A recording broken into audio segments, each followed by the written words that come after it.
Happy everyone. Yo, how's everyone doing? Sorry. Good. How are you, man? Good to go. I'm doing great. It's a wonderful Saturday, and you know, It is. Is it the TV review season is upon us? Doing Is anything it? fun this weekend?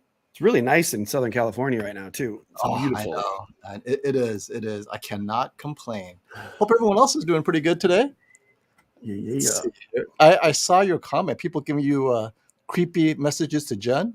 Something like that. We don't want to talk about that.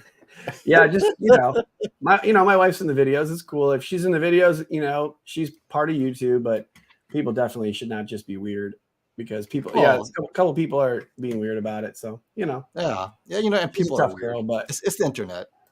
The internet. So what we have, just in case everyone's wondering, we have the A90J, which is the TV on the top left, and it's showing the spears and muscles. So it's not really being compared. I'm comparing the G2 on the top right-hand corner and the S95B on the bottom left. So this is Aquaman. I have kind of like the nits content showing, so that way we won't get copyright hit. I will reveal it so you guys can compare it soon enough. But this is just something for you guys to kind of check out and get a feel for the differences. And the differences are minor, but there are differences for sure. But before we jump in, I was going to say, did you see all those deals on Costco today? No, I didn't. Well, not today. Tell me about it.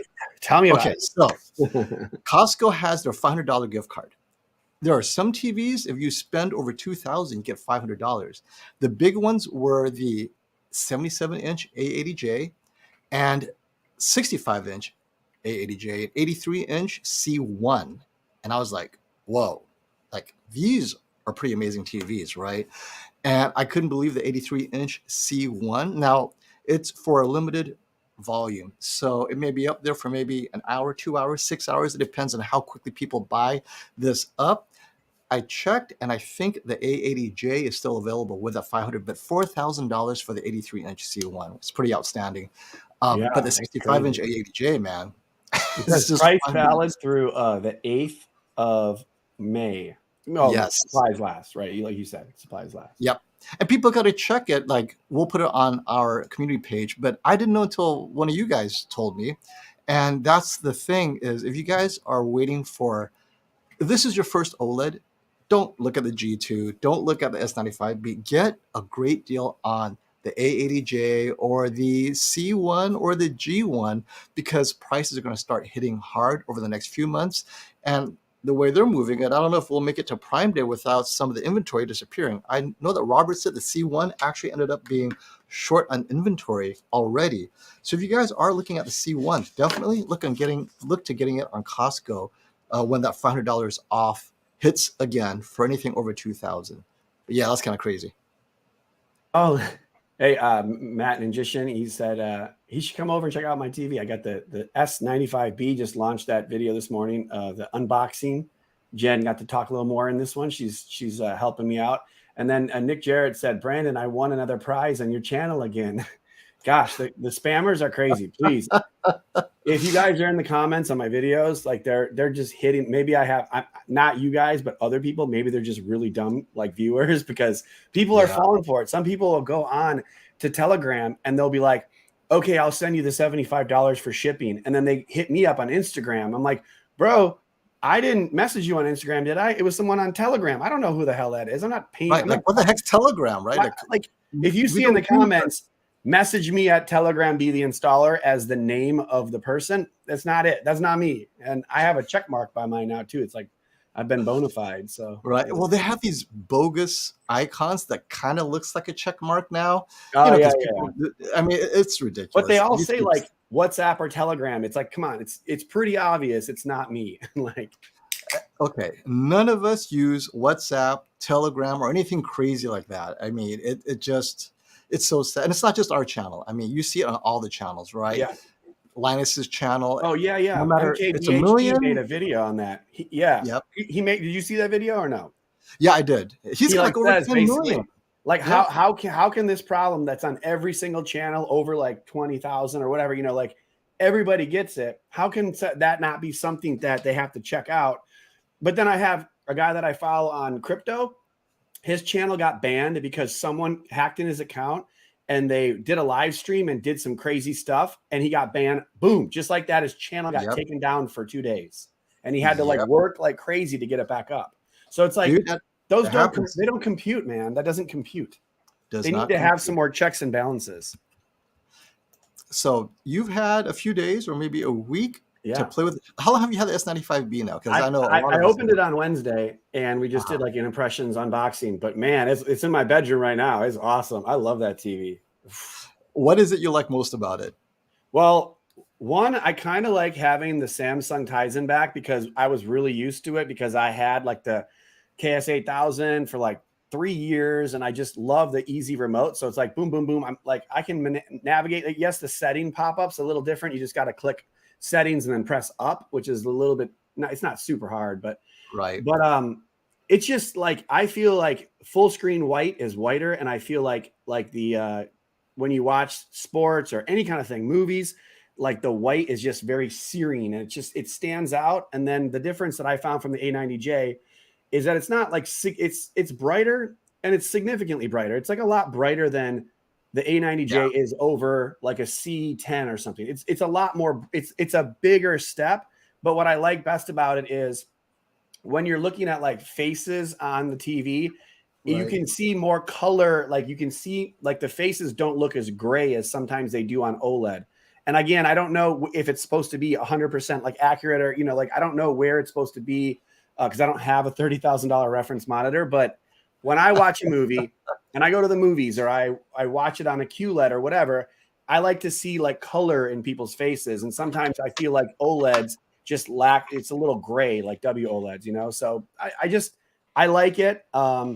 When I watch lower resolution content, it doesn't look like it's quite as exact with regards to upscaling as the Sony is. Like, I think the Sony upscales a little better. But again, I'm watching like YouTube TV on it sometimes, and I can never tell, because it's like 480, 720. I have no idea what resolution it is, But overall, I'm pretty stoked. I mean, call me one of those guys that's just going to turn it on and enjoy the TV. But I mean, that's so far so good. Yep. So I was going to tell people that, so this is from Aquaman real quick. They're both in filmmaker mode, brightness, peak, everything is maxed out, but no fancy contrast enhancement or dynamic tone mapping. They're both filmmaker mode. And this scene, the brightness is pretty similar, very close. And ignore any color shifting, because you have OLED, it's just a touch blue. There is color in his face. I know OLED looks like he's got no color, but there is a bit more. So for whatever reason, the OLED does not show its red as strongly on a camera, and it's a single camera, so I can't make the adjustment to one without screwing up the other. So, it is what it is. So the G2 is that the G2 in the upper right? Yes, upper right is the G2, and the bottom left is the S95B. Right. And yeah, it's a touch brighter in the specular highlights. You see that, right? The white lines, it pops a little bit more. So I'm doing the comparison just as a luminance comparison as well. And in anything under 600 nit content, the G2 actually has brighter specular highlights. But then this is a brighter scene. It doesn't push it it can't push it into 1500 nits like this scene would want it to, right? So if you look at what this entire movie is, kind of bright. And by the way, your G2, the G2 looks really good. Like, I think it looks really good. Like, it looks awesome. So there's no joke. The G2 is solid as well. So go ahead. G2 is very solid. And the thing is, how many movies are like Aquaman? This is why we have to say most movies, everything graded all in, it's under 600 nits. The G2 and the S95B will look near identical with maybe some minor color differences, right? But the brightness is only in like Mad Max type movies and movies where they're really pushing above 1,000 nits with all these things happening. So I just want people to see that it's this movie. That's why I use this as an example. If I used any other movie, you'd be like, what's the difference? What's the other TV? It looks the same to me. But that, I guess the issue for the G2 though is it's priced the same as the S95B. So the headroom is a little bit higher on the S95B. So that's something for people. Well, let me put this back on so I don't get hit with any copyrights. Oh, you won't if you freeze it, I don't think. Well, it's in slow-mo. It's like super slow. Dude, man, every one frame every half second. Yeah, if you did that, I mean, it's I don't know how they work exactly, but it's got to be like 15 seconds of going forward. And it's funny, if you cut out a little piece and then you just go back to like your headshot and then go back to, you know, that it will keep copyrighting you. But if you like, I just put the clips out of order. It's kind of funny. Or play it backwards, just hit reverse. Play it backwards, right. Well, you know, someone mentioned something that I think needs to be revisited. At 3,000, you have a lot of 77-inch TVs out there. And when the A90J 77-inch dropped to 2,300 with the Costco gift card, suddenly you have a 55-inch S95B for 2,300 or the 77-inch A80J. I would recommend that 77-inch A80J for most people. Actually, I mean, at 77 inches, if your room could fit it, there's no way the 55-inch can compete. However, yeah. There like you go. That, well, like that, G2 is a bit more expensive. But I'm saying, like, come on, get the G2, man. It's huge. Yeah, 77-inch, right? 77-inch. I would go for the immersion because I have to find, let's say even in this Aquaman movie, not the entire movie is there. Oh my gosh, every scene is entire movie, maybe 5%. We pull it out, we go, okay, I see a little bit better specular highlights on the A90J. That's about it. It's when maybe 2 or 3 years from now, or video gaming, right? HDR video gaming, yes, you'll see brighter here, specular color volume there. But in movies, just typical movies, I take the 77-inch all day long. And the build quality is very good. And I hate Tizen. Oh yeah, let me ask you, what are you thinking of Tizen right now? Are you used to it? You still like it? You don't care? I'm used to it. Like I don't really care. Like I have that issue with my Apple TV, so I'm like kind of over it for YouTube TV. Like I love the Apple TV for everything else, but it's been a pain in my it has been a pain in the butt. So I don't mind the Tizen. It's not as good as the older Tizen where I could just like pop it up. Right. But like I'm just at this point where I basically use YouTube TV. You get used to it. Like I just, you know, I use a few apps and that's it. I don't really mind it. It isn't like, I'd have to say the one that I like the least is probably the WebOS from LG. Like I'm okay with the Android. I'm okay with the Tizen. My least favorite by a small margin is the WebOS, but I'm okay with it. It doesn't matter. Yeah. But I can understand why people don't like it. You know, it is what it is. When is the magician coming over to try and calibrate your TV? Because I know originally I was going to send mine down to San Diego because we were going to share this TV, but it's so awesome. Yeah. We each got our own. So too much hype. Too much hype. I know. We got to. And the hype is deserved, by the way. I mean, sometimes I have to say the heatsink hype is a bit disappointing. The A90J with a heatsink did not deliver like I thought a heatsink would, and that's mostly Sony holding back. But the G2 pushes what I thought heatsink should be. So G2 and Panasonic pushes the heatsink. The A90J color accuracy did not push the heatsink. No additional color volume with that heatsink. So not always when you have hype does it deliver it. A80J ends up looking so close to A90J most of the time that, you know, and speaking to Classy, he's like, either one's fine. I don't care. It's not that big of a difference. All right, we got a super chat. Hey, thanks, Trevor. First super chat of the day. Have either of you tested out Netflix or Disney Plus on the S95B? If so, have you felt or seen a loss when it comes to watching Dolby Vision content? And the answer is no. So I don't know if you've seen Netflix on S95B yet. I think HDR10 Netflix on the S95B is superior to any Sony TV with a native Netflix Dolby Vision. It's either too dark or too bright.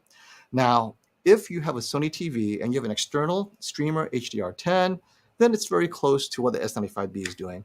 So the S95B is fine. Internal apps, I thought it was great. You get a chance to check out streaming? Yeah, no, I think it looks good. I think it looks awesome. Hey, Davidas. Hey, I'm glad that you love FOMO's content. This is our channel. We both own this channel, so that's why I'm here, bro. This is my house. You can get out if you don't like it, bro. Feel free at any point just to bail. Yeah. So, sometimes B is here without me.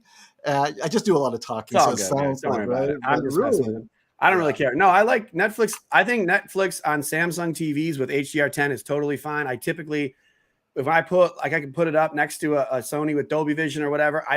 I rarely see the difference, and it's like, whatever. So I think I think like the no Dolby Vision on Samsung, I'm starting to like realize as I watch it, like it's not a big deal for me. But I still think that Dolby Vision is an industry standard kind of thing, and it would be nice if it had it just because. So I don't know what would be involved with having them come on board and what would take from a computing standpoint or what they need to change. What would it take? Do you know? Like how much effort would it be for them? Or is it just they don't want to pay Dolby? Okay, so on the one hand, many people are saying they're just cheap, they don't want to pay Dolby. I actually think Dolby ends up being an extra layer of work that doesn't add anything other than more buyers. For marketing, I think you get more buyers, but maybe they're so proud that they're taking a stand technically. I don't think they need it. But if you're going to sell more TVs, I'm shocked that product managers and marketing team isn't just saying, look, we don't care if you're right, just get Dolby Vision so we can sell more TVs. And here's the thing. They finally came on board with OLED, so maybe next year they'll be like, all right, let's just do Dolby Vision too. You know? Yeah. Once they sell 1 million OLED or QD-OLEDs here or something, I thought the A80K would be significantly cheaper than that. So $3,000 for the A80K is definitely, I don't know where that's coming from. The A80K is actually being sold lower than the C2 this year at launch if the rewards are to be confirmed, and it seems like they're consistent with the initial rewards leak. The 65-inch 80K I think is going to be like $1,800 or so. It's like a few $100s cheaper than the C2, and that's why I thought they were very aggressive. But maybe that changed at the last minute. So no, I don't think the 80K is going to be that expensive. That's insane. Hey, Nicholas, thank you for the super chat. Just because I love you guys, I made my mind to get the 75-inch X95K. I want the Sony QD-OLED, but I want bigger, and that's the right decision. Sure, and the X95K looks amazing on Brian's quick review. So I'm not going to do any spoilers other than what Brian has said. He's going to do some major gaming comparisons, which I think is very important. All of you are asking, wait a minute, local dimming, is it affected when you game? And he tested VRR, local dimming, and the PS5 with the VRR update. What does it do with the X95K? It's quite eye-opening. Other than that, let me tell you this. As far as image quality for movies, though, and I'll share this. I was sitting there talking at length with Brian. For those of you thinking X95K, he's telling me that he sees it as a step up over the QN90A. Now, they don't have the QN90B yet to compare directly, but for certain, he would choose the X95K head-to-head over the QN90A. So now we're waiting for the QN90B comparisons. I have the 65-inch coming, but many are saying, well, the 65-inch is a little bit different than 75-inch because the dimming zones are a little bit different, as well as there might be this wide angle that the 65-inch doesn't have. So that's something that many of you might consider if you're going large, but I will compare the X95K against the QN90B and the 900B and the 90A. So you guys will have an idea what is the best LCD TV with mini LED out there. But this year looks like Sony really hit it out of the ballpark with their first backlight master drive mini LED. Thank you for that. Yeah. All right, here we go. Got another super chat here real quick. And if I missed your questions, keep on asking. I just want to make sure I catch everyone in their super chats. Sonic Blue, thank you for the super chat. How is the infamous OLED stutter on QD-OLED compared to WOLED? Is the same better or worse? Okay, this is an excellent question, Sonic Blue. It has nothing to do with the OLED, QD-OLED technology. It is all the processor. So, well, let's do this real quick here. I'll say something too, but go ahead. Yeah, go ahead. You're probably going to be more technical with it, so I can just kind of give you my general feelings after you. QD-OLED versus OLED. Oh, we're jumping KG. Hey, welcome, KG. Hey, how's it going? Hey, QD-OLED versus OLED is all about something like this. You got brightness, maybe black levels. That's it, right? But when we talk motion, it's all the processor, whether it's the XR chip on the Sony or LG's Alpha 9 Gen 10 or whatever it is they're doing, right? That is the difference. So it's more of the TV maker. So what I've noticed is this. On the S95B, the lack of stutter is very close to the A90J. Not quite there yet, but here's how it's better. The A90J has artifacts when you have let's say slow moving and it isn't stuttering, right? But smooth without soap opera. If a bird flies by, this bird is covered with artifacts that flies by. This S95B, slight micro stutter, but the bird flying by, clean. The G2 is even slightly worse, more micro stutter, but the bird is also clean. Between the three TVs, I would take the S95B because the stutter on the S95B is not as noticeable as the G2, but I do see the artifacts on the bird. So that's kind of like, now if I wanted to eliminate that artifact on the bird, it ends up being too soapy on the A90J. So on the A90J, you cannot eliminate the artifact without introducing soap. S95B eliminates it, although the touch of stutter is head to head, you'll see it. But if I took away the A90J, it's acceptable to me. This is set at either a 3 or a 4. So you guys could do that to taste. In the anti-jitter on the S95B, in the G2, 3, too much stutter, 4, too much. And as I go up and up, once the stutter disappears, now I'm in soap opera. Yeah. Like, so I'm trying to find that middle ground. I cannot find it with the G2. So that's something for you guys to consider.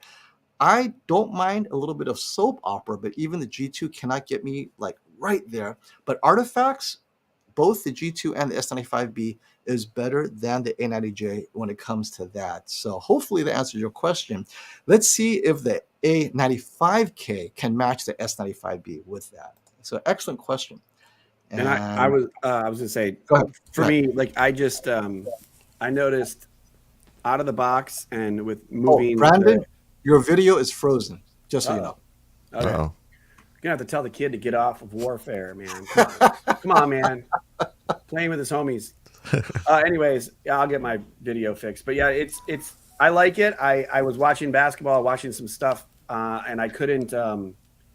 It was a little too soap opera-y for me because it's set at like 10 when you take it out of the box, and I had to move it down, like you had said, to like 3 or 2 or something like that. And I found that the motion on the Samsung is pretty good, actually. I'm pretty happy with it. Like I don't mind it at all. I like the motion. Like you really have to tweak the Sony, in my opinion. You kind of between 1 and 2 on the motion flow or whatever. It's like there's a lot of variations, and there's only like 0, 1, 2, 3, and that's it. And so you can't manipulate it as much as you maybe like to. If they had that 1 through 10 and you could get it down to like a 3 or 4, it might be easier for you to get it exactly how you like. But that's another, positive for the Samsung is the motion looks pretty. It just looks okay to me. I don't notice a problem one way or the other. So that's a good sign for me. Yep. How about you, KG? What has been your motion observation with the S95B versus what you have? It's been pretty good, to be honest with you. It's better than I expected to be. It's definitely better than the Samsung LCDs for sure. Like that's what I've noticed when it was side by side. I ran some of the Spears and Munsell motion tests when they were on all 4 TVs. I think it stacks up to what the A80J can do for the most part. I'm really impressed with it. I also think that like Game Motion Plus is really good as well. It happens to be better than the LCD TV version of it. So, hey, KG man, can you lower the gain a little bit? No, turn it down. I'm loud this time. Hey man, I like you. I like it on 11, man. It's all good, but people, I thought so too. You're way louder than FOMO in my speakers. Yeah, mine too. I'm like, wait, what's happening? I see a comment. I see a comment that says, "Why is KG's volume so loud all the time?" No, look, KG's audio strong. New mic now. He's just got a good mic. It's good. Or a mixer, right? Sometimes you sound better now. You sound better. I crank it up because last time I was on, you guys said I was too low, and then you were. Yeah. So you'll get there. Are you on auto volume with the live stream, KG? No, I'm not on auto volume, but I can be. Put it on auto volume because then the live stream will standardize all of us to the same level.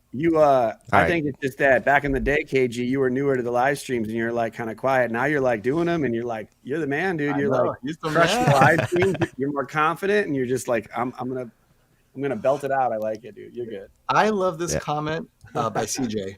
Thanks for the super chat, CJ.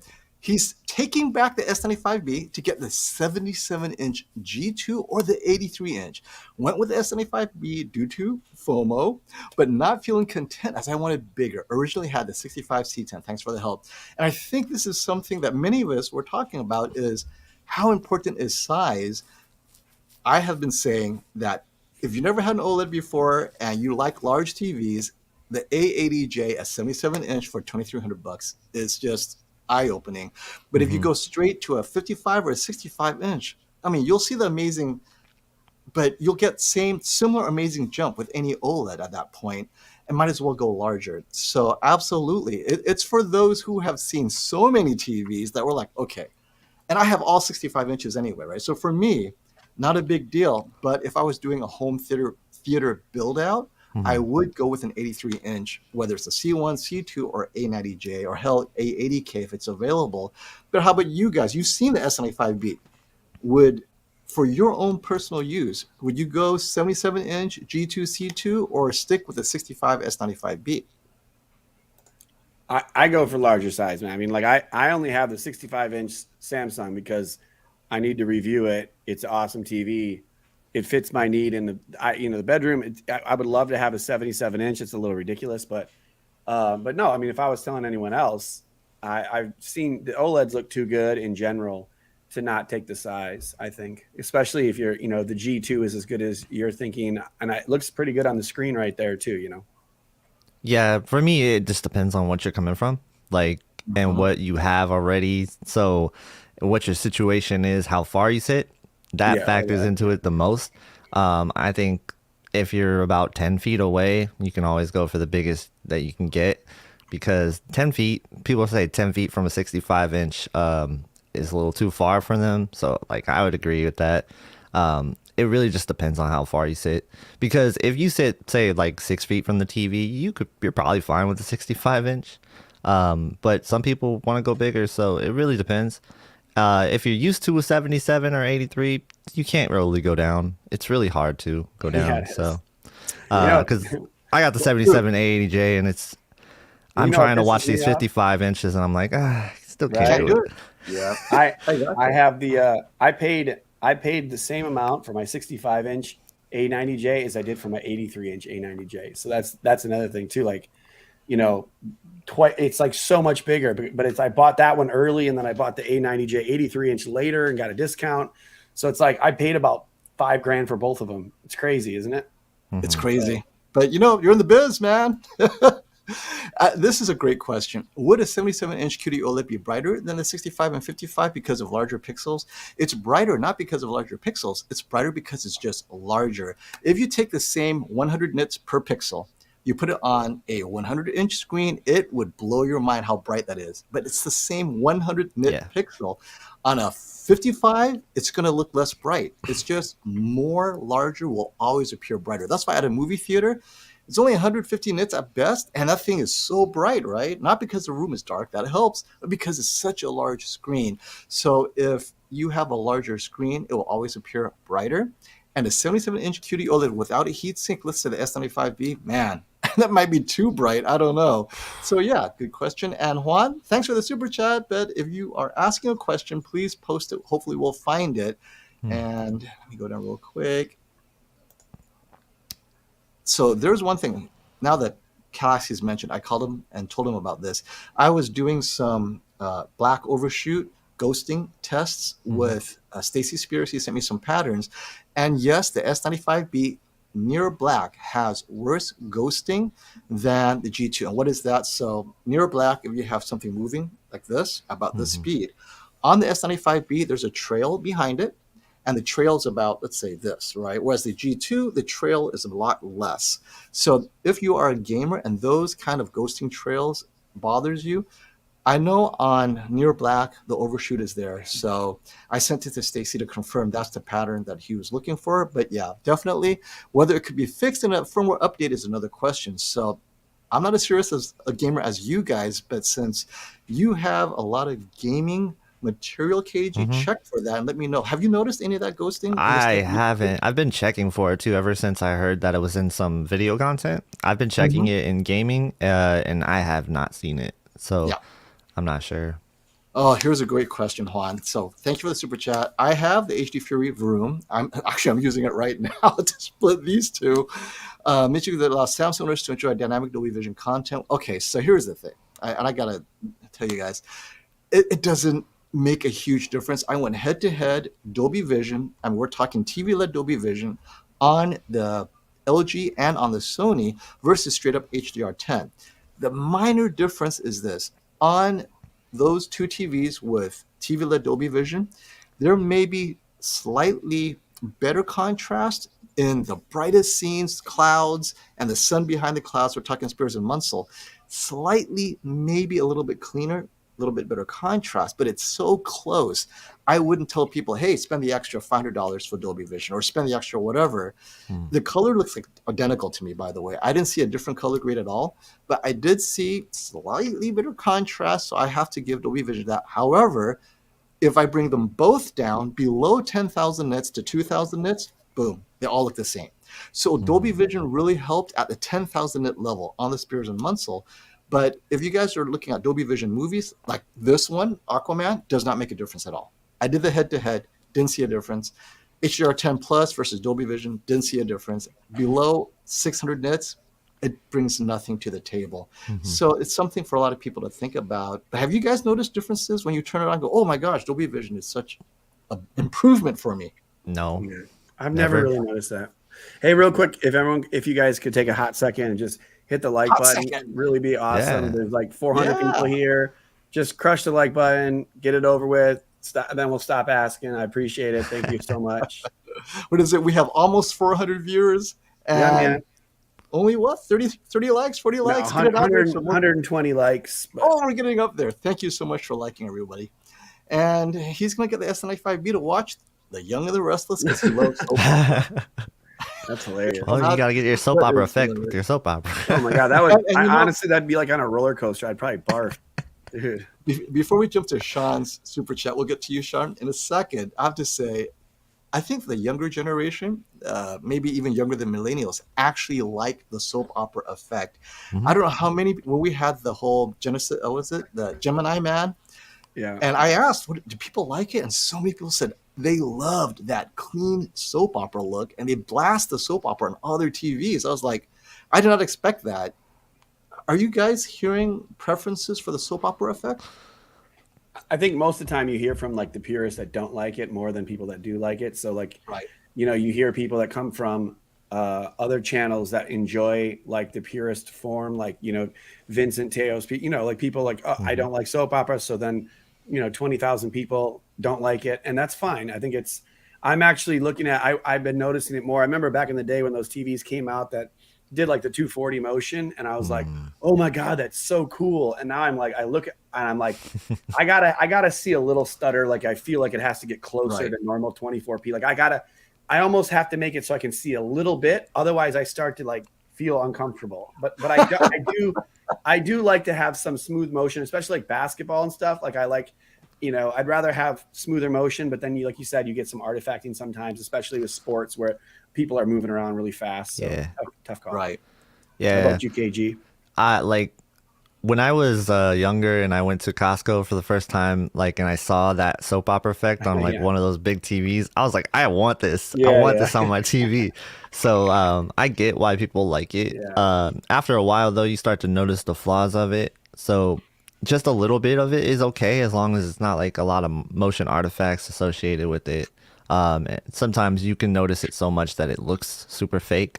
I don't mind a little bit of smoothness, but when it goes full soap, I can't do that. Well, Gemini Man is technically full soap, right? Yeah. That was the creator's intent. So you would not intentionally watch Gemini Man, right? Because you cannot get rid of the soap opera effect in that movie. That is essentially the movie. My problem with Gemini Man in general is that they just try to make him look too young. They did too much CGI on his face. Man. For sure. They could have eased off the CGI, and that could have been a cooler movie because it was that was a big. It was like watching the cutscenes and like Miles Morales. It was weird. Hey, Sean, Colin, thanks for that super chat and your generosity, my friend. Hope all okay. Pleasure to see you both. QN900B 85-inch is here. That's exciting. Oh, that is Samsung's top of the line 8K TV at the 85-inch. It has the One Connect box. It's their brightest TV this year. All their technology, all the fixes is there. And the Z9K is coming very soon. Please review soon so that I can decide. So I'll begin the 100B 65-inch sometime. I think May is when they're releasing that. I think they're releasing these first. And Z9K, I'm not going to bring in because there is no 65-inch, and I will not bring an 85. But maybe Brandon might, but I cannot We'll carry that see. 85-inch, 200-pound monstrosity in here. But catch Brian, Whisper Status, he will compare the 900B to the Z9K at some point. It will be at the shootout in July. If you wait until July, we'll have an 8K shootout, exactly this, 900B versus Z9K.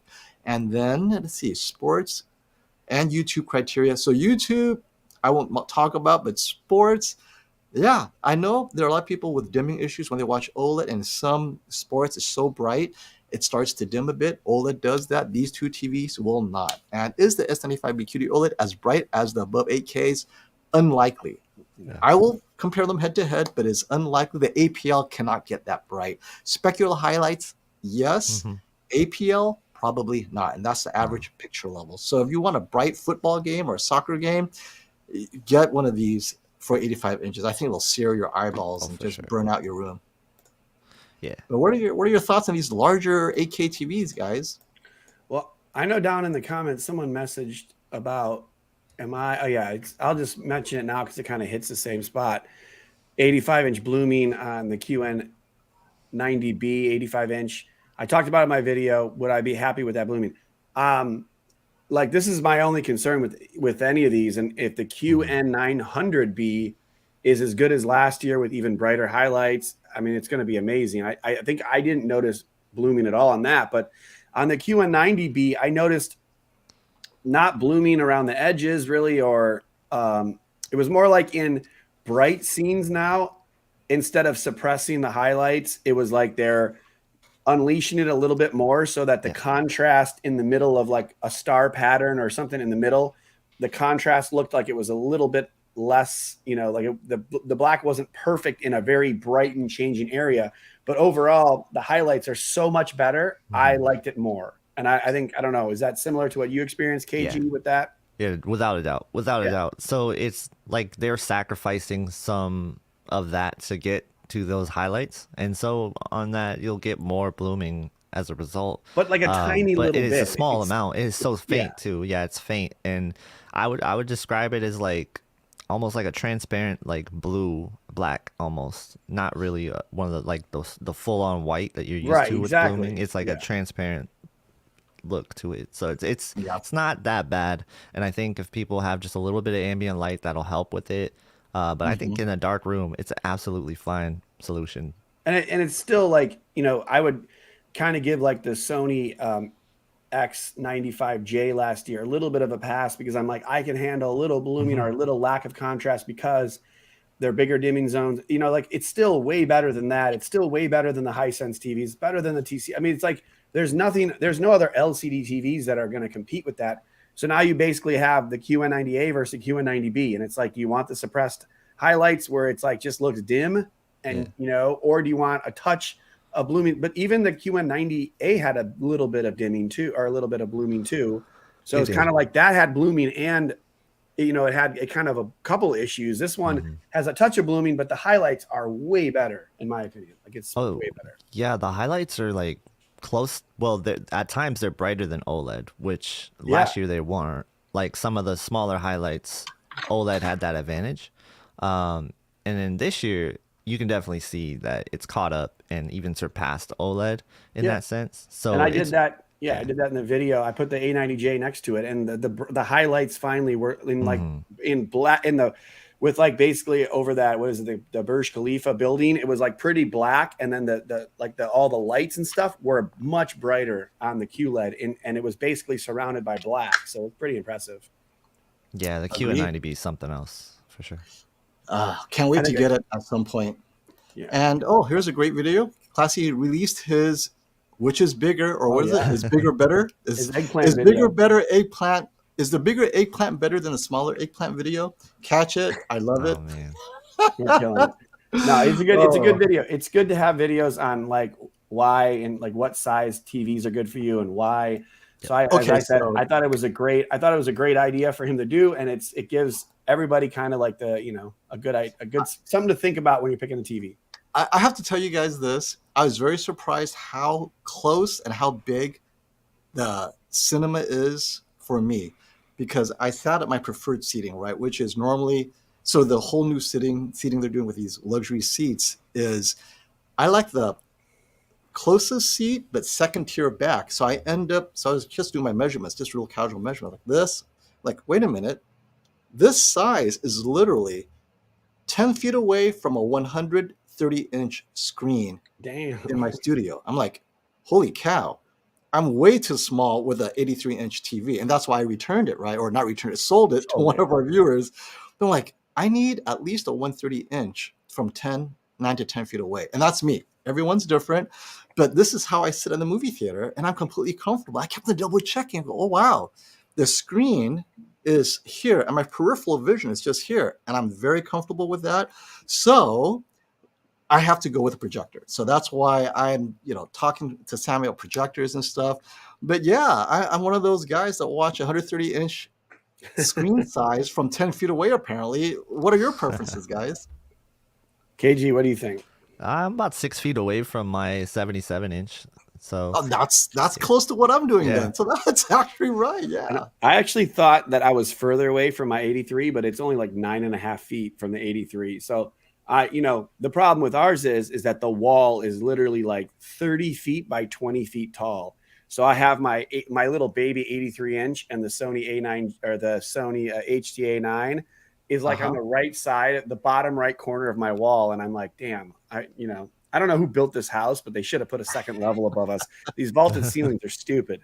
But yeah, so I was talking to Hisense about getting one of they want to send me one of their projectors. It's got like 100-inch or 120-inch. See if I can get the 120-inch, to throw it up. Yeah. Oh, and if you guys are curious, these TVs next to each other, this is about 140 to 150-inch, like, size, right? So if it was a 16:9, that's about 150 inches. And I'm looking like, you know what? That's not bad. I might get a 150-inch screen now. That's what you need for your office. Yeah, that's what you need. I know, right? This is a good question because I keep on forgetting trying to upscale. So to be honest, Trevor, I do not have a DVD player anymore. What I do is I take my Panasonic, I down convert 4K content to 480p DVD level, and then I output 480p from the Panasonic. Although it's a clean 480p, I'll check that for you. But how about you guys? Have you guys tried DVD on the S95B yet, or is something that's low resolution?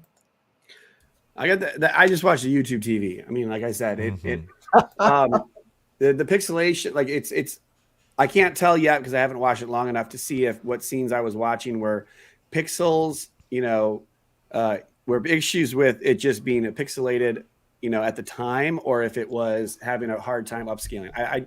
I doubt it has a hard time upscaling. It's not normally, Samsung isn't normally quite as sharp as like a Sony, but I don't, I couldn't say at this point. Yeah, I tried some Nintendo Switch. I've tried some of the lower res, like YouTube videos that are only like in 720p, like some of the sports stuff. And what I noticed was it does a decent job at upscaling, probably better than LG, but not as good as Sony. Like Sony is the top when it comes to upscaling and removing noise. Love it or hate it, some people don't like the noise in movies. Sony does a really good job of cleaning that up for you.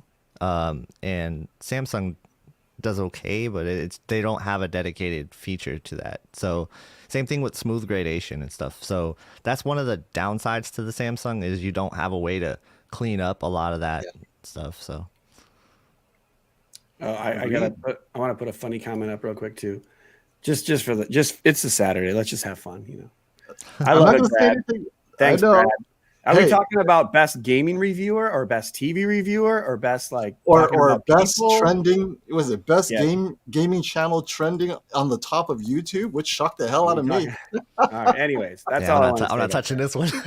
We'll just stop there. Listen, no, it's all good. I mean, come on. People just got to stop digging their own graves. It's ridiculous, man. Yeah, I know. Well, but that's the thing. YouTube. See, hey, do what you want to do on YouTube, man. Do what you want to do on YouTube. Exactly it. But YouTube is entertaining at the end of the day. You're gonna get called out if you do dumb things, and I'm always ready for it. People won't call me out for doing dumb things. I'm fine, which is why I try to minimize the dumb things I do on YouTube. Yeah, just like if you're bored, just Google that and have fun for about an afternoon. Yeah, jeez, you guys send me so much. Anyway. Hey, you know what? This is a good question or a good comment. Bernardo, thanks for this. The idea of being forced to pay for the Bravia Cam, completely forgot about it. So it comes with the A95K. Oh It's yeah. really making me strongly consider the S95B. Now, I know the A95K cam is detachable, I believe. So, but yeah, you are paying for it. It comes with it. It's kind of like, remember the Xbox came with that giant camera on top, and then they took it out in the next update. What do you guys think about paying for a camera that you're probably unlikely to use, especially if you're in the US? They really don't like using that camera. I don't think you're paying for that. I think that's just a little ploy. I mean, you're putting it on. Right. They may be putting it on there, but they did. I mean, Sony is always typically a little more expensive. You know, you do get the heat sink and the acoustic surface speakers. There's a couple like benefits to the TV that you may consider a benefit over the Samsung, right? I mean, I don't know. Yeah. Part of me is like, they could just cut that and then cut the price a little bit. Like, oh, for sure. Yeah. So, but it's not like a deal breaker, though, is it? No, but it feels unnecessary sometimes for a lot of people. So I wish it was optional. But I get if they say it enhances the TV experience, like they say there's a way to make the picture quality better with it. That remains to be seen. Like how so? Like it looks out into the crowd and figures out like how to make the picture come out you better or what? I can't even remember what they were saying at CES, but they were saying it looks at your environment. It's like kind of the screen sensors they have now, but it's able to do it more accurately. I don't know. We'll see. That makes sense. Yeah. Sean, thanks again for that super chat. Is the S95B as good as the Q900B or the Z9K or last year's 8K? Because I love the Q900A. Just the DSE had to return. Okay, so I think this is why we love it.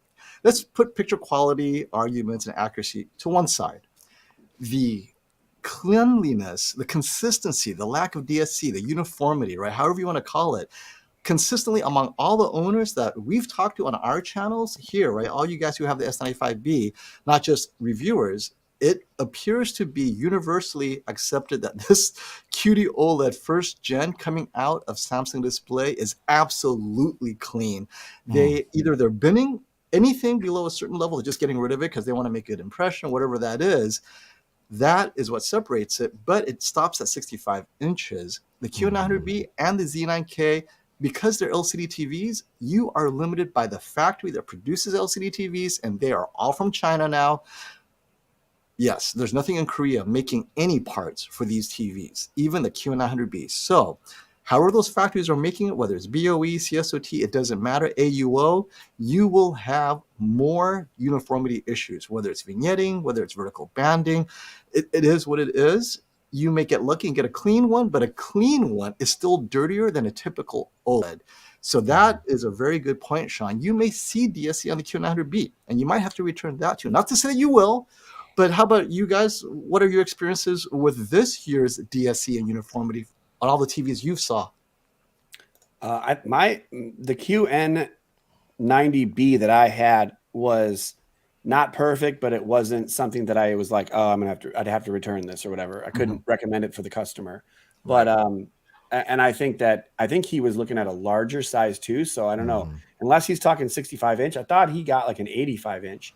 Yeah, so, he's talking like 85. I think. Yeah, if you get an 85, man, like an 85 QN900A would be definitely, better for sports and all that than YouTube than a 65 inch. I mean, the 65 inch, again, like KG said, if you're in a smaller room or you're closer or whatever, then awesome. But dude, you can't compare an 85 and a 65 unless you're talking about like a crap 85 inch, Yeah.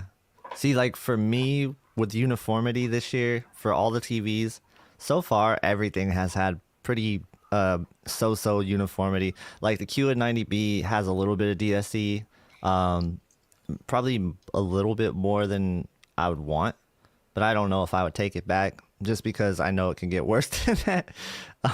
You could see it in some content like racing games, things like that. It pops up, but like when you're viewing like movies and TVs, you don't see it so much.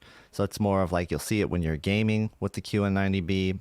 The QN85B that I had, is that what it's called? I think so. Yeah. 85B, yeah, I get confused with the names sometimes. There's too many names, bro. Yeah. When I was reviewing that, like the uniformity on that was really good. That was like one of the cleaner LCD panels that I had. I was surprised by that. Yeah. And I don't know if maybe IPS has an easier time with that. I'm not sure. Something. It's or the Yeah. anti-reflective coating or something, or the Yeah. wide view, because the same thing happened with me last year with the QN85A. Same thing. It was better for sure. Yeah, it's definitely better. And like the OLEDs that I had, they all had vertical banding. They all had some sort of look to it in near black, and you could even see some things where you would see it as like almost a DSE type effect. Last year, the A80J, the one that I have, has that spider web. This year they don't. So none of the OLEDs that I checked out this year have that. But the C2 that I got has pink tint. So. Oh, okay. And the S95B is the cleanest thing, like the cleanest thing I've ever seen. What's up, Classy? What's up, Classy? Hey, Classy. Hey. And a real quick shout out to TechMed Richter. He is one of our oldest viewers. It's been a while, TechMed. Thank you for that generous super chat. How's it over in Germany, dude? I hope everything's good. I wanted to say real quick, he still loves his QN900A. I think he's got a larger one. But yeah 85-inch, right. If he's a big fan of the QN900A, he will love the Samsung QD-OLED in a smaller size for studio room. It looks like it'll look as bright as your QN900A or similar brightness, not full screen, but it's got a similar punch with no blooming. It's such a great TV. I enjoy the Samsung. I had a good time with it. Okay, so that comment, I'm going to have to Thanks a lot, man. Draw attention to what you said. That punch. This is Samsung. The S95B is designed for Samsung fans. And this brings the whole accuracy thing. Out of the box, the Samsung is, I believe, pretty accurate. However, there is a touch of that Samsung saturation. It's not as bad as the Q9FN out of the box or the Q8FN. Those really needed some calibration. It is a touch, but I think it's a pleasant touch that Samsung fans will love. If you are a Sony fan or if you calibrate everything, S95B doesn't have that level of calibration control. And that's fine, but you have to know that's a limitation. Yeah. But out of the box, I found it to be incredibly accurate given what it is, right? Out of the box, it's a Samsung, you get the saturation. I think Samsung fans will be happy. And now both of you guys are kind of Samsung fans, actually more so than me. What are your thoughts about it's out of the box? Does it return Samsung to a little bit of that punch that we expect from Samsung? I love it. I love it. I don't like, I guess I would be the least technical probably out of all of us. And for me, it's just like, I guess you guys can talk about the accuracy or whatever. I'm just saying, I don't really care. I think everyone enjoyed it. Like people said in the comments before Vincent made the comments about some of this stuff. I think it looks awesome. It looks like a QLED mixed with an OLED. It looks fantastic. I love it. It's the first Samsung I've truly enjoyed since like 2016. I promise you that like if people don't really have a focus on accuracy, they're going to absolutely love this TV. It is one of those things when you see it for yourself for the very first time, it takes you back because it's not like anything you've ever seen before, because OLED has never been able to get to this level of brightness, especially those individual pixels. When they are able to hit as high as they can hit with those brightness levels, it's a thing of beauty. And then some of those colors can get brighter than ever before too. So that's something that I think a lot of people really should think about if they like just overall some just nice picture quality or not focus too much on reference accuracy. Like leave that stuff out and then think about that. You'll probably love the S95B. And I want to say one more thing on that. Like, I think there's a lot of people that maybe get caught up in the accuracy thing, but deep down inside, they might not feel like they actually care about it that much. And I think as a result of that, maybe some people's opinions are kind of getting affected by that. So like if somebody says the color is bad on the S95B, they might not exactly know what that means, and they might just assume the TV's broken or something. And so that's how misinformation gets spread from, you know, one commenter to the next commenter. And so I think that's a really dangerous game that we play with that, but it's unfortunate. And I think that's a great segue to Classy, because I know Classy has a lot to say about that. But before we jump to Classy, let me get rid of some super chats. Thank you so much, everyone. Sorry, this is a great comment. Dude, my wife says, thank you, Vectorious Production. Dude, my wife says I'm sleeping on the couch tonight because I have just been watching S95B reviews all day. Can you help me? I have a similar problem. I've been watching the actual S95B. I'm here all night. Wife's calling. When are you going to come home? Can you do that tomorrow?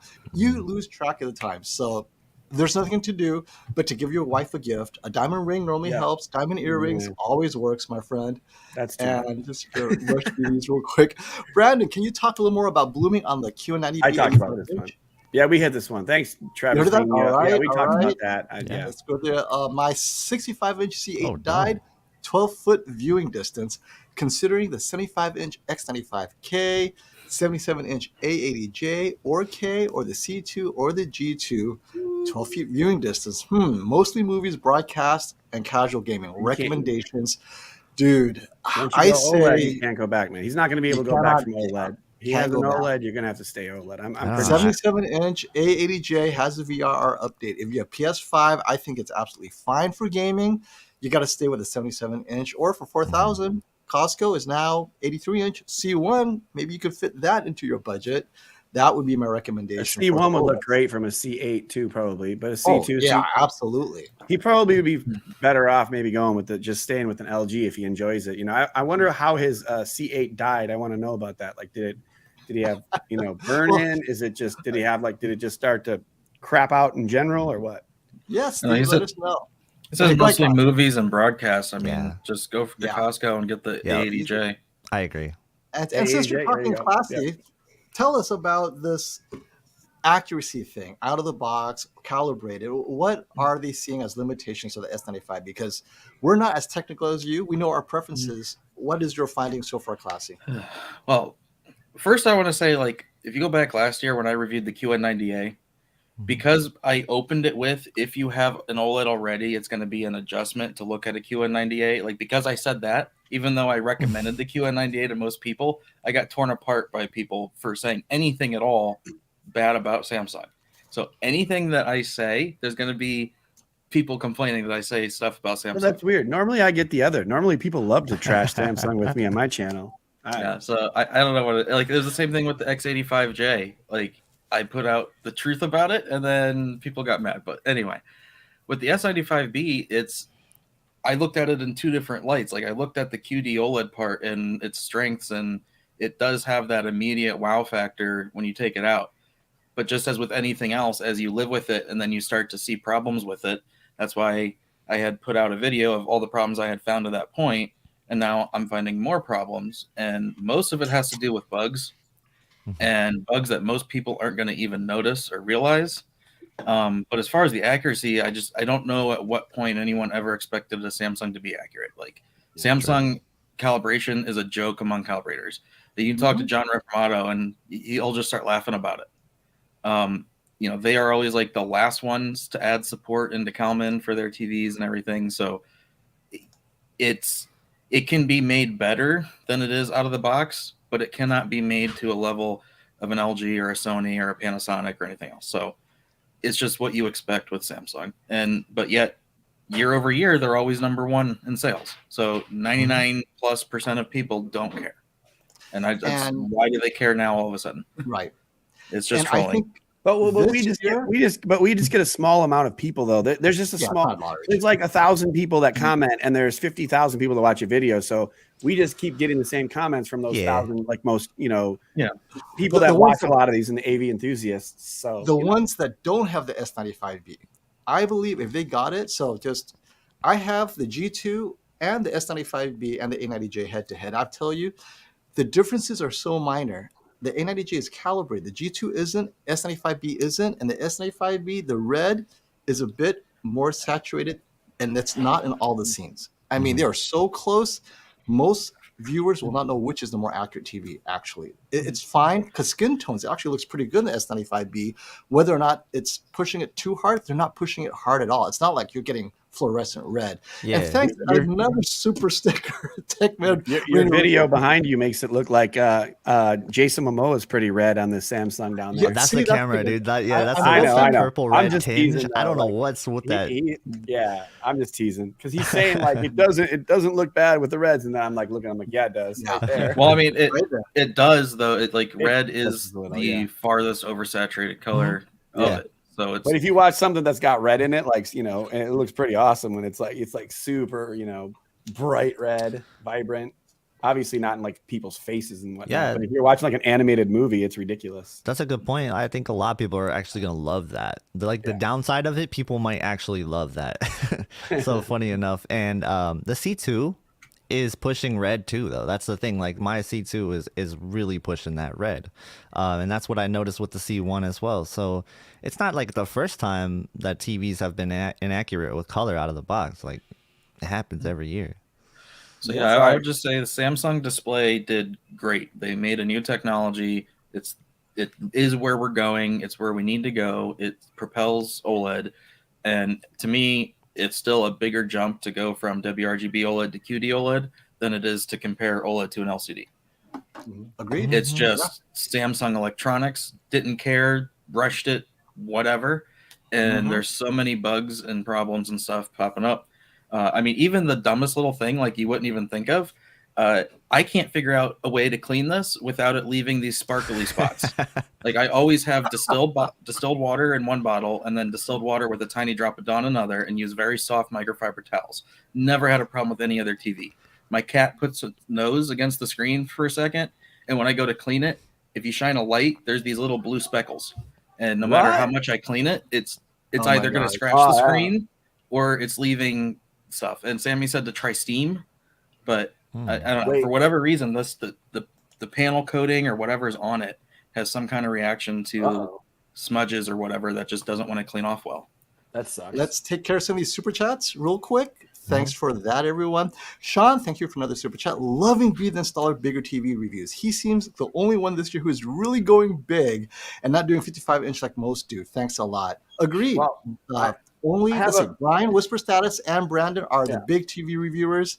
The rest of us, I can only fit what I can fit. Yeah, that's the thing. I mean, I have some size. We have some size in the living room, and I also have clients. So I've been like working for the last year and a half to like try to set this up ahead of time to get people to buy these TVs so that I can get them and, that's why I can get the big 85-inch. I'm not keeping all these 85-inch. They're like $7,000 each. I can't afford this. Right.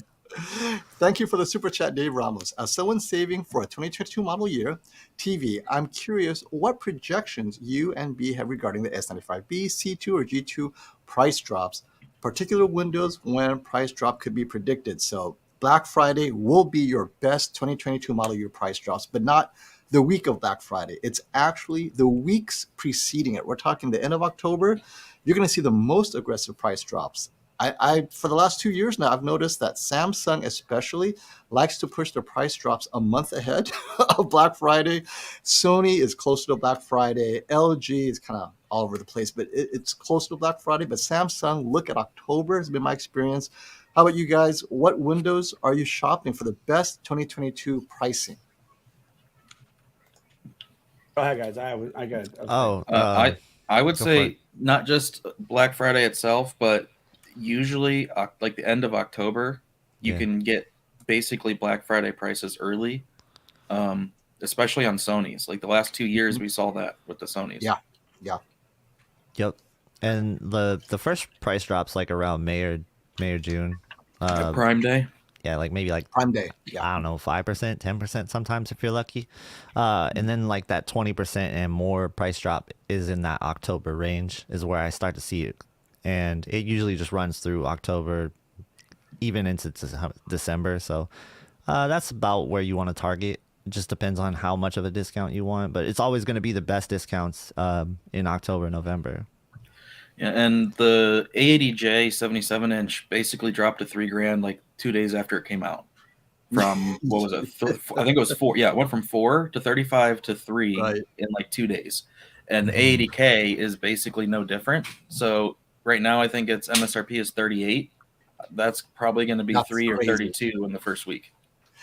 And let's stop right there. $3,800 for the 77-inch and $4,000 for the 83-inch C1 right now at Costco. I'd take that C1 all day long. That's a really good deal. Hey, thanks for the super chat. Ask Tom. The 7th of May, my S95B 65-inch is coming. Nice. Changed my G2 order to the S95B. Yeah, you're one of those. Thanks for all your reviews. This brings up... He'd have been fine either way. Right. He would have, but he's not part of the conversation, right? No. Ask Tom. Now you can jump on all the forums and say, my TV is better than yours, which is what so many people are doing. I think both TVs are phenomenal. As you can see right here in the scene, the S95B, a little bit better specular highlights in the right scenes, and it goes a little bit brighter. But I'm looking at 3 years from now when the content is more BT 2020 at higher color volumes. You're ready, right? Yeah. So, hey, that's great, Ask Tom. Are you guys hearing a lot of people returning their G2s for S95B? I have heard a lot from the retailer side, not our viewers. I was very surprised hearing that some retailers like, wait, out of the blue, all within the window, suddenly everybody wants the S95B. They're returning the G2s. I mean, I think there's a hype for the S95B. Maybe it doesn't have anything to do with the G2, like it's just like people are like, oh, the G2 is going to be the best OLED. Wait, what? Now the Samsung's going to, maybe that's just it or something like that. Yeah, like if you do some research, you'll see that like WRGB OLED is just not going to be able to keep up with QD-OLED technology. It's just has its limitations, and I think it's hit its peak. So people are starting to see that, and that's where you're seeing people switch over. And also, if you're talking to somebody who has like a C8 or a C9, and they're like, should I upgrade to the G1 or the G2 or the S95B? I'm like, well, you're probably going to see more of an upgrade with the S95B because it's not like any of the other OLEDs. I'm going to put, some people have been requesting that I have the Sony play the same content. I can do that right now. If you guys can, you can handle the super chat real quick, Brandon. I'll be right back. No worries. And when you come back, I'm going to show the little clip that I made. I got a little clip for FOMO I made. So when he gets back, we'll launch that up. Anyways, John Young, what's up? I am a movie streamer, sports watcher. Should I get the 83-inch C1, C2, or 85-inch mini LED? What do you guys think first for movie streaming and sports? What do you do more? Because I think sports is definitely better on the mini LED, but if you're watching a ton of movies, I don't know. It depends. Are you in a dark room? If you're in a dark room, then the OLED's probably going to be the cleanest solution for you. This is tough, though. I've always kind of gone back and forth. It's so close now. With the QN90B, I think it's closer than ever before at how it can get to those deeper blacks and then still those bright highlights. So it's close for me. Classy.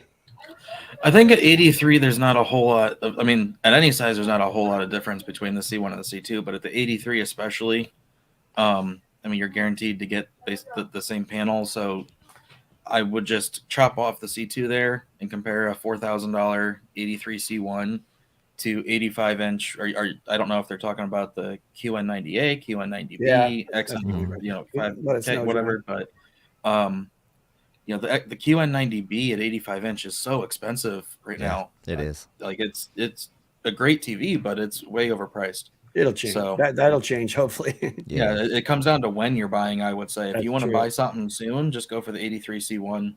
Yeah, and to be honest, I enjoy. I think both of those are probably pretty similar in upscaling for like the kind of sports and streaming and stuff like that. I would say that the Sony, like possibly the the A90J could be a good choice, but that's only in 77 though. So for some of that upscaling content. Do you know if we're getting a 83-inch A80K this year? I didn't think there was going to be. Okay. But that was just my initial hunch. I thought I heard that from FOMO or someone, maybe you guys. I don't know. Yeah, I thought I heard it somewhere, but then I was looking it up. I was like, can't find it. No, it's A80K still only 77. 77, yeah. Cool. That's unfortunate. QN, all right. Saram, thank you for the super chat. Hey guys, QN90A or A80J, 77-inch for 2K, or get a smaller S95B for a bright room. Is it worth the premium over 77-inch? I think everybody has already said it's probably not for a 12-inch upgrade in size, but it depends on the distance. What do you guys think about that? Yeah, I had said before, if I hadn't sold the A80J 77, then I probably would have held on to it until larger QD OLEDs. Yeah. And that's you just can't beat the price on the A80J 77. Yeah, it's so hard to beat. Like, I love my A80J 77-inch. So yeah, it depends on the viewing distance more so. But let's just say you sit far away, then always go with the bigger size, I think. If you want, you can wait try to get a QD OLED 77 next year. That's something to keep in mind. For sure. Oh, now we got to answer this again. Let's be quick on this though. What's up, Adidas NYR? Until Vincent's video, everyone was super hyped. Now it's like the wind's out of the sail, which is disappointing. Now everyone has to preface it by talking about accuracy. Is it best? I just want to say, for me, I totally understand that, and I listened to some of your guys' streams and whatnot, and I felt like there wasn't as much tacking going on as maybe you guys are saying. Like, I get it. Like, I think Classy had it probably the most beef because it was specifically talking about his comments, and so I get that totally. But yeah, I mean, I guess the reason that I talk about that is because I am not an expert on accuracy, so that's kind of why I feel like I should preface it sometimes, because I don't want to be that guy that's just like, who gives a shit, Yeah.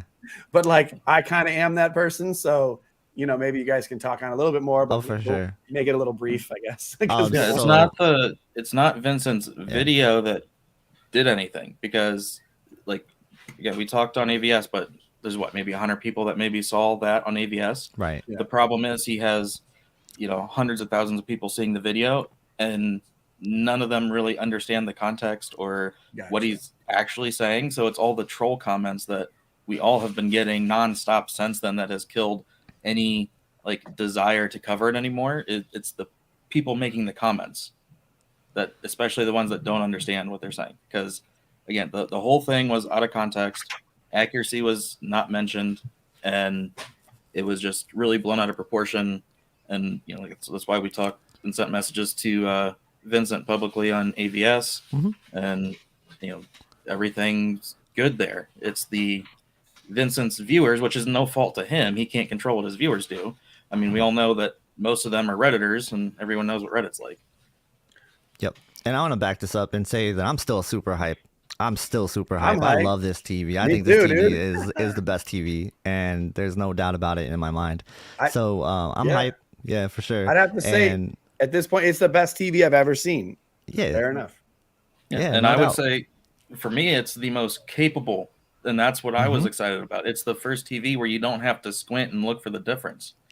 Yeah. The problem is living with it has shown so many issues for me, and a lot of people have so many issues, bugs, problems that shouldn't be there that have nothing to do with the QD-OLED part of it. Yeah. Get that cat off the table. And so that's the most important thing here is the QD-OLED technology. That's what we're so excited about here. That's why I'm super hype about it, because to me it is better than WRGB OLED by a long shot, by a big margin. And so that's why I like it so much. And I just also want to clarify that we have zero beef with Vincent Teo. We actually talked to him on AVS forums. He apologized to me and Classy, and I said my piece, and I said I'm sorry to him too. If anybody's ever going to his channel and commenting on behalf of us negatively, please don't do that, because we don't want any of that, and he doesn't want that on the other side either. So if you're a fan of his channel and you're coming to us with bad comments, don't do that. Yeah, for sure. I enjoy his one-armed intro to his unboxing video. That was too much. I love his little jokes and stuff. They're always fun. Yeah. And I met him at CES. It was very chill. CES had literally just opened, and he was standing by TCL and the North American leader, what do you call it? I don't know. He's not the CEO, but he's the head of North American. TCL was like, do you recognize that guy? I'm like, nope. And then I went over closer. I'm like, yep, I know who that is. And we said our piece and said what's up and all that, but it was very short. And he's quick. I was going to jump in, actually. I'm going to do this scene again. This is actually a pretty good scene. And I do want to mention, too, no one called any mothers. Oh, yeah. No we words were talking about earlier, too. Yeah. We the number one. Okay. I won't say it. I just so before the dimming hits, as you can see, the S95B has the brightest trident. But look how minor it is. Look how close it is, right? Yeah. The A90J has the least bright specular highlight. Everything else looks very similar. But the S95B, it's these little scenes. It's a touch brighter. But if you didn't have it head-to-head, you couldn't tell the difference. I mean, it's a bit brighter. That's a lot. That's a lot brighter. I feel like that's a lot brighter. I'm looking at it, goes, you know what? Yeah, it is a bit brighter. I mean, not Um, like blindingly bright, but yeah, it does I don't know. pop a little more. Classy. What do you put a measurement tool on there? How much brighter is that? I know, It's right? about twice as bright. Well, I mean, again, that's why, like, on measurements, which does not equate to content, but on measurements, QD-OLED hit all the colors approximately 3 times as bright. Yeah. Yep, That's impressive to me. that is. Francisco Okay, Diaz, LG 55 EF 950 OLED from 2015. Well, I see a difference on the QD OLED. I would have to say probably. I mean, any TV from 2015, OLED from 2015. Oh, the motion alone, man. The Not gonna motion have was terrible back not a then. shot. Yeah. We just showed you the difference between two TVs that are the best TVs in the world, and it looks brighter. So Yeah. you know, Was the EF 9500 before HDR, or was that the one that Yes, only did that- HDR with apps? it was before HDR. Way before. Yeah, so I mean, you'll get Yeah. a difference there. You're not going to get brightness. You're going to have black crushing. This was all the stuff that was wrong with QD or with OLED in general. All the WOLED issues that and the burn. I'm shocked it's not burned into death. So yeah, you're going to see a huge difference, mostly in the brightness and the motion. I just gotta say thanks again, Rayner. It's really, Yeah. really, Thank you. really generous of you to do 2 big super chats, man. You don't have to do that, but thank you. You're the man, dude. Yeah, Hope Rain everything's is awesome. hope everything's going well over there in Germany.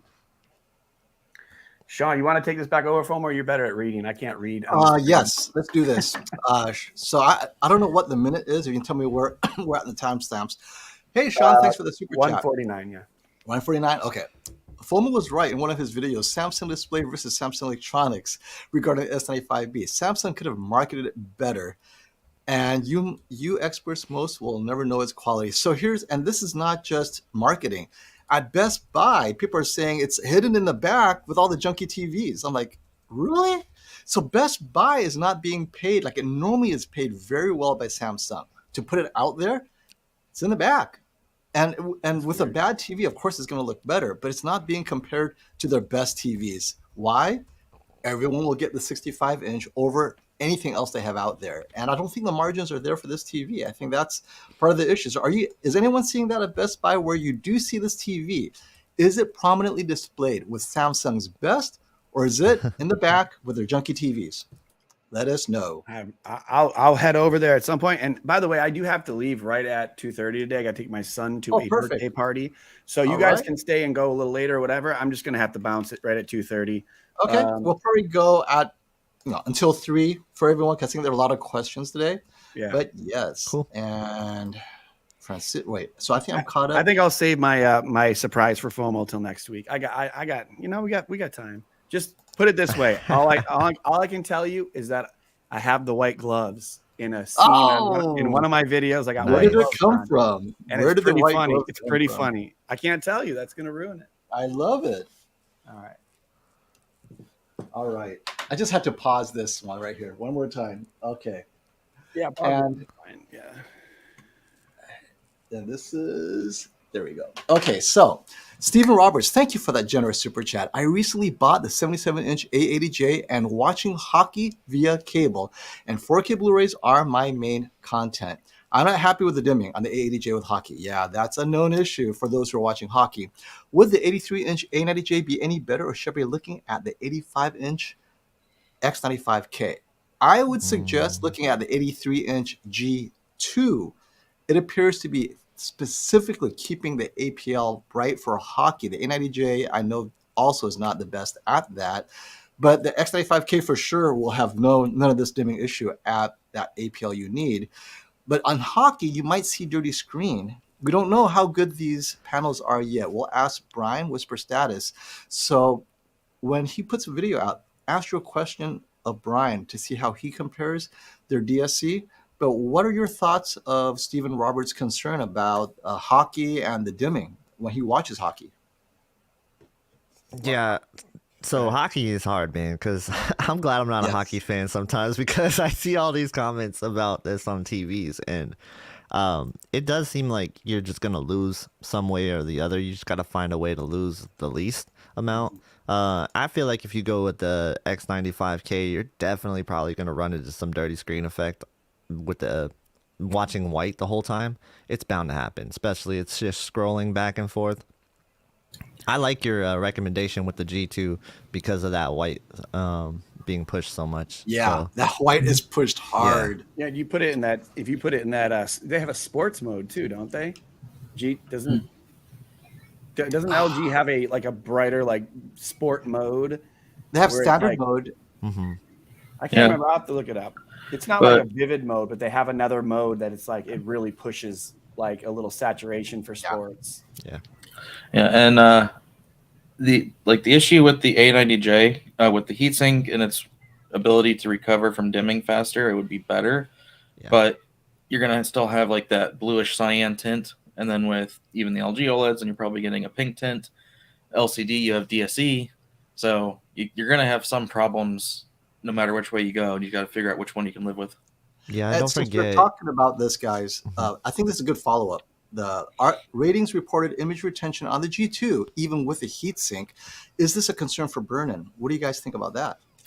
That would be really odd because the G1 had no image retention. Like it was weird. very similar to even the A90J as far as image retention. So if anything, it just shows how much they're pushing it. And if you turn off dynamic tone mapping, you don't have the AI stuff on, things like that, and it's not over pushing anything, then I don't see how it's going to have that in content be visible. But I don't have it yet, so I'll find out soon. Is that the first 9.0 on a TV? Dude, for look at ratings.com? They gave it the C2 as well, I think. Did they? Okay. That's Pretty high. something. That's something. So And I'm I looking agree. at the specular highlights in the background on your image, and you can just see it on the S95B. It's clearly winning all the you see it. specular highlights. You do see it. And this is is this all in HDR or does Dolby Yes. Vision in the top? I can't split Dolby Vision, Right, so- because it's the same. So it's all HDR10. Yeah. And if you were to do Dolby Vision on the Sony versus the LG, would you do Dolby Vision dark or bright versus on the A90J? On the Sony, because this is such a bright movie, I could do Dolby Vision dark and be okay with it, but it is a bit dimmer. And on the LG, it doesn't get dark, so I do Dolby Vision in cinema. And on the S95B, it looks so close. That's why they don't do Dolby Vision. So Yeah. I know that if you play a Dolby Vision between an LG and a Sony, it seems like the Sony gets a little brighter, but if you do an HDR like this, it seems like that the LG gets a little brighter. That's what I've had as far as some of the what comparisons. I think I understand what Dolby Vision helps. It helps the contrast where in some scenes where you might blow out the highlights, Dolby Vision comes in and brings the brightness down, giving the TV a chance to tone map it, but now the entire scene is not as bright as the Samsung or as itself. If it was an HDR10, it's a little bit brighter. So Dolby Vision does have a compromise. It's just, what is it you value? If you want super bright, go with HDR10. It'll be brighter.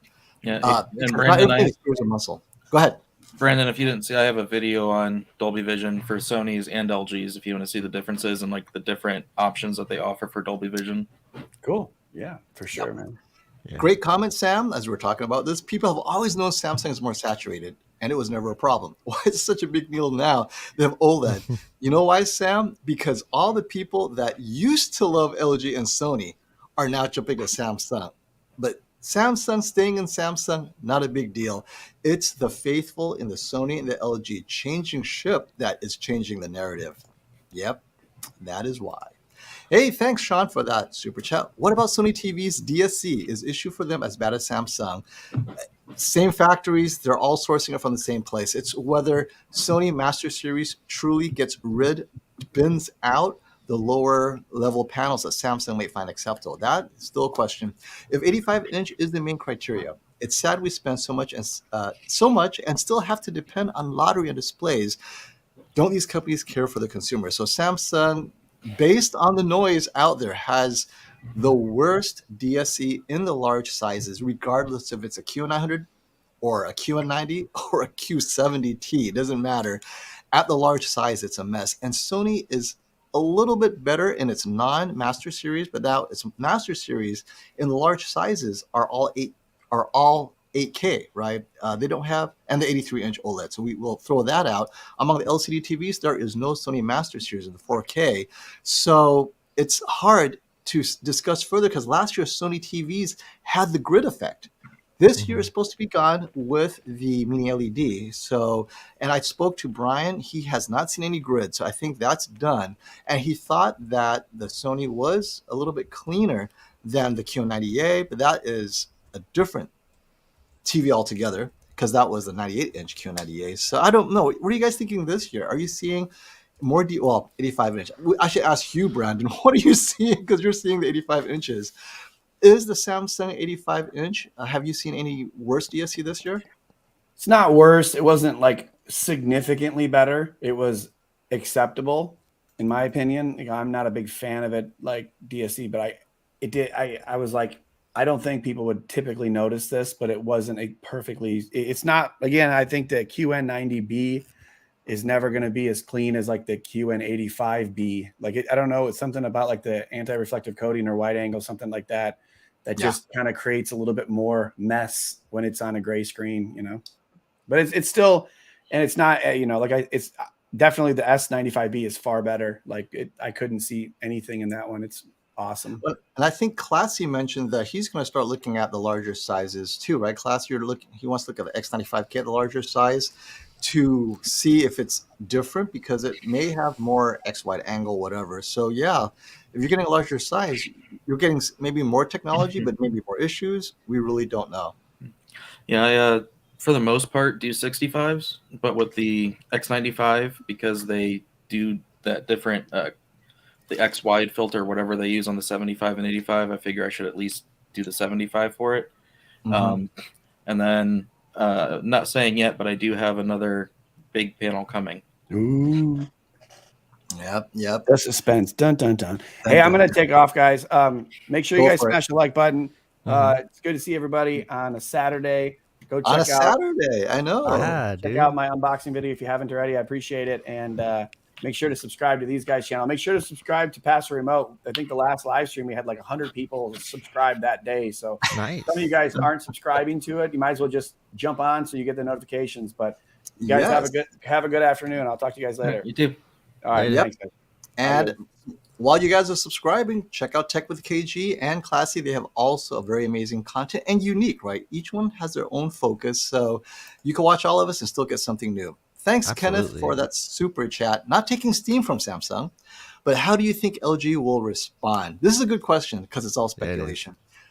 I think next year LG will continue what it's doing, because this kind of hit them from left field. They're like, wait, what? Blindsided, right? But I think they are seriously considering QD-OLED, because unless they're considering direct view RGB, which is still, I think, maybe 2 years off from CSOT JOLED, they might have to get in line with Sony and Samsung Electronics and get a QD-OLED out there.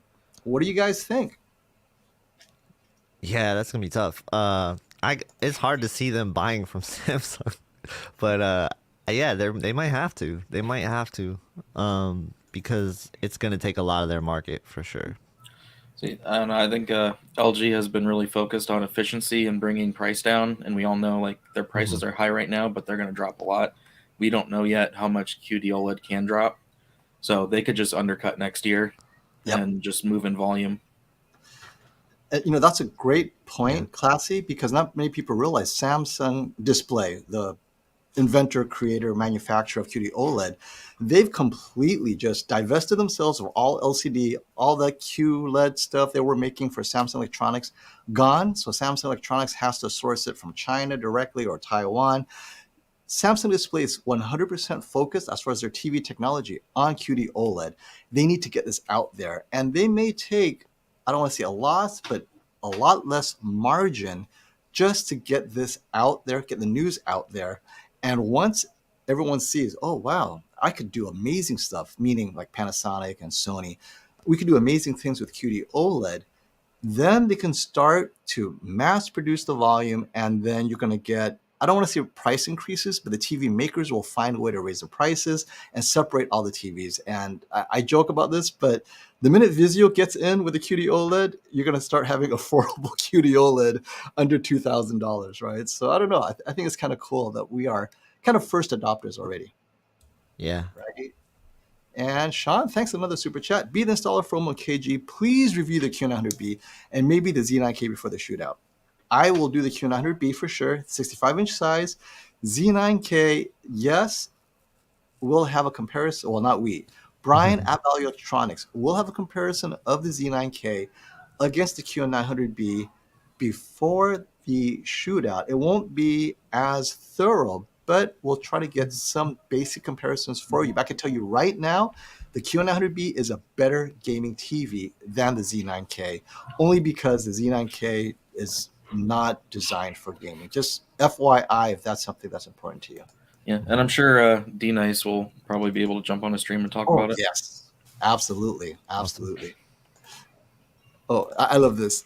Thank you, Bush Green. FOMO makes TV news seem cool.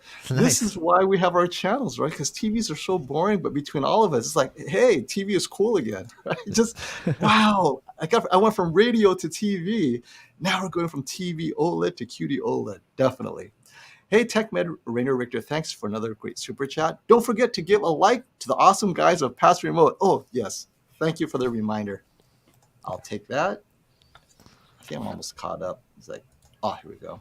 True Crypto, thanks for the question and super chat. LG G1 versus LG G2, 77-inch. Any major difference worth getting one or the other? So it depends on the content you're watching. If you're watching not super bright content, I wouldn't pay extra for the heatsink. But if you're watching like Aquaman or movies where it's very bright or your gaming is very bright, the G2 is a little bit brighter. But that's kind of like my off-the-cuff comment. You guys have more experience with G1 and G2. What are your thoughts for True Crypto? I think the G1 is great if you want to save some money. The G2 is going to be an improvement, but not a gigantic improvement. So it depends if you want to go for value with the G1 or you just want the best, then go for the G2. Yeah, I share the same sort of thoughts. I haven't really had a chance to see the G2 this year, so I can't really speak on that. And the G1's pretty much what the C2 is, except for, less issues, it seems like, with Dolby Vision.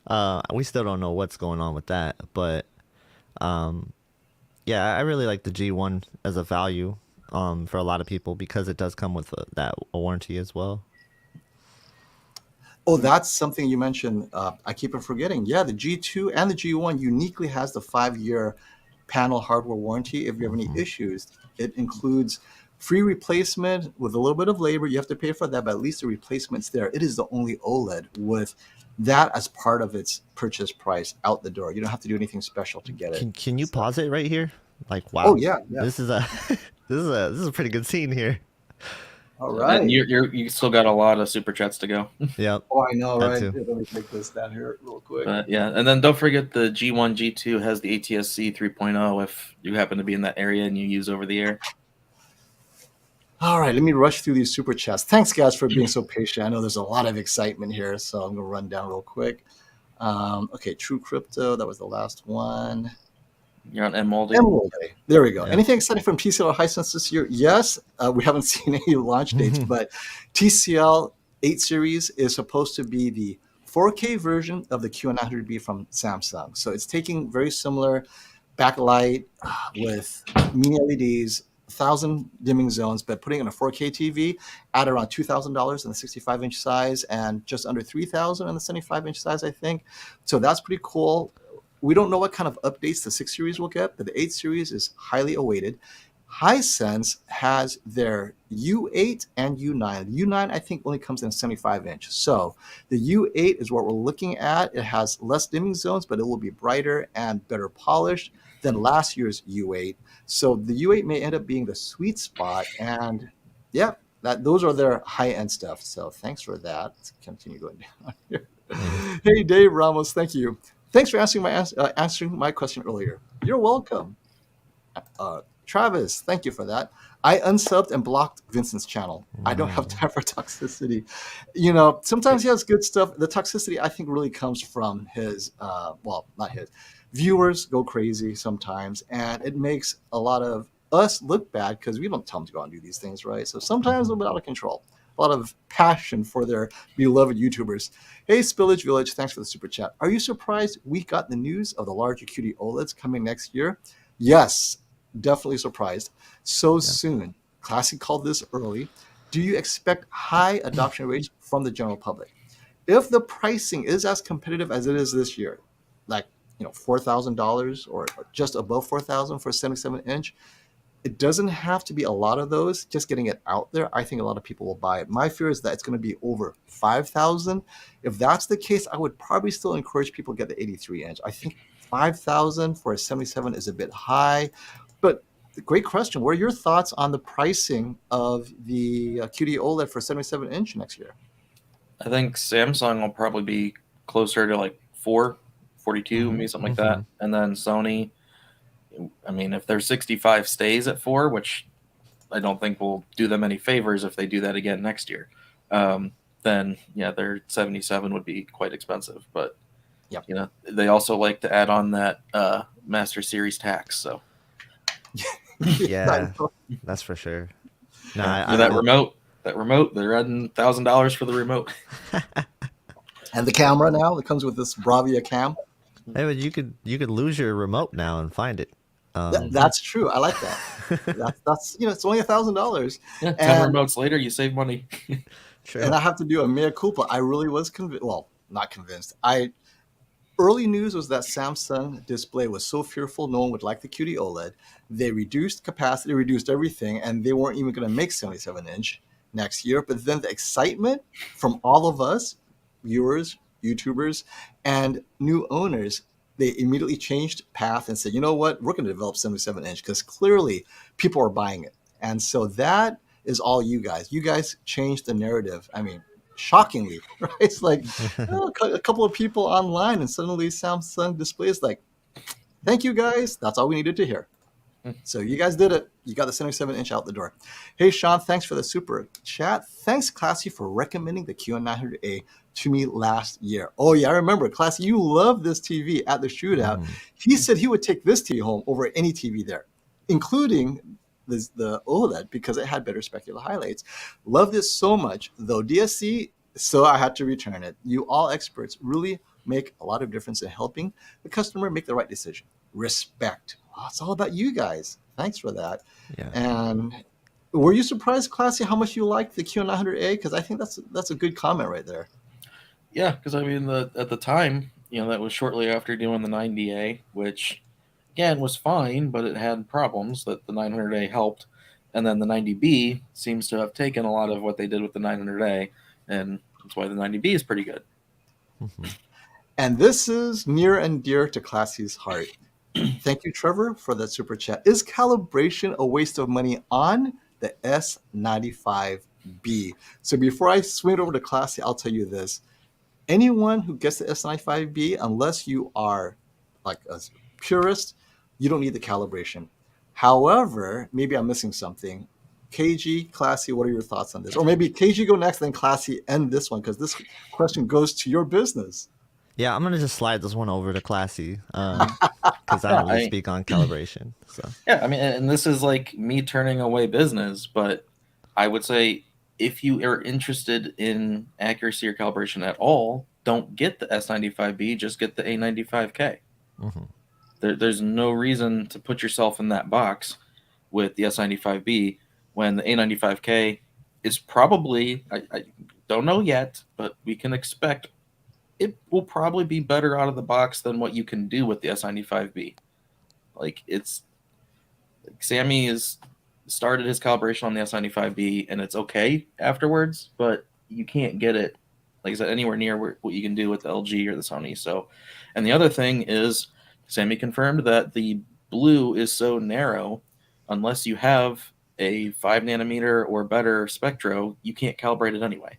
So there's only a handful of people who can do it. I love that comment.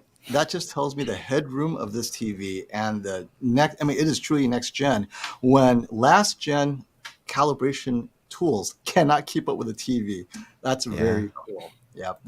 And I'm still trying to get caught up, guys, on the super chat. So if you have questions, that's not a super chat. Keep on asking. We'll eventually get to the end. Hey, Sean, thanks for that. For all 4 experts, well, now it's 3, Q900B versus Z9K 85-inch gut feel. Which one will you buy for sports and YouTube HDR? Is Samsung making more 8K TVs have an edge over the Sony 8K? Okay, for me, I would get the Z9K 85-inch. My gut is this. One, it is a Master Series. Assuming your budget includes both, I do believe the Master Series is going to be better because I do believe Sony looks at the panels a little bit more closely, so the likelihood of DSC is lower. Two, I believe the Z9K will be pushed harder so that in a bright room, the Z9K will get brighter. That means your specular highlights should be brighter.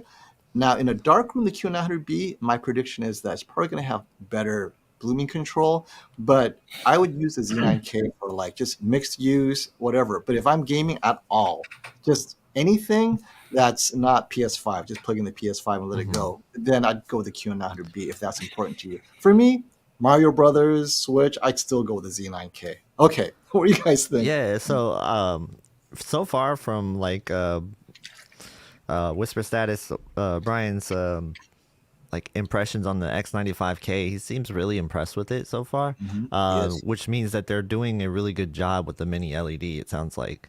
So I think the Z9K is going to be really good, especially with that many zones and the fact that they really do care more about their bigger panels. They bin it. It seems like they do a lot more binning with their bigger panels in their Master Series.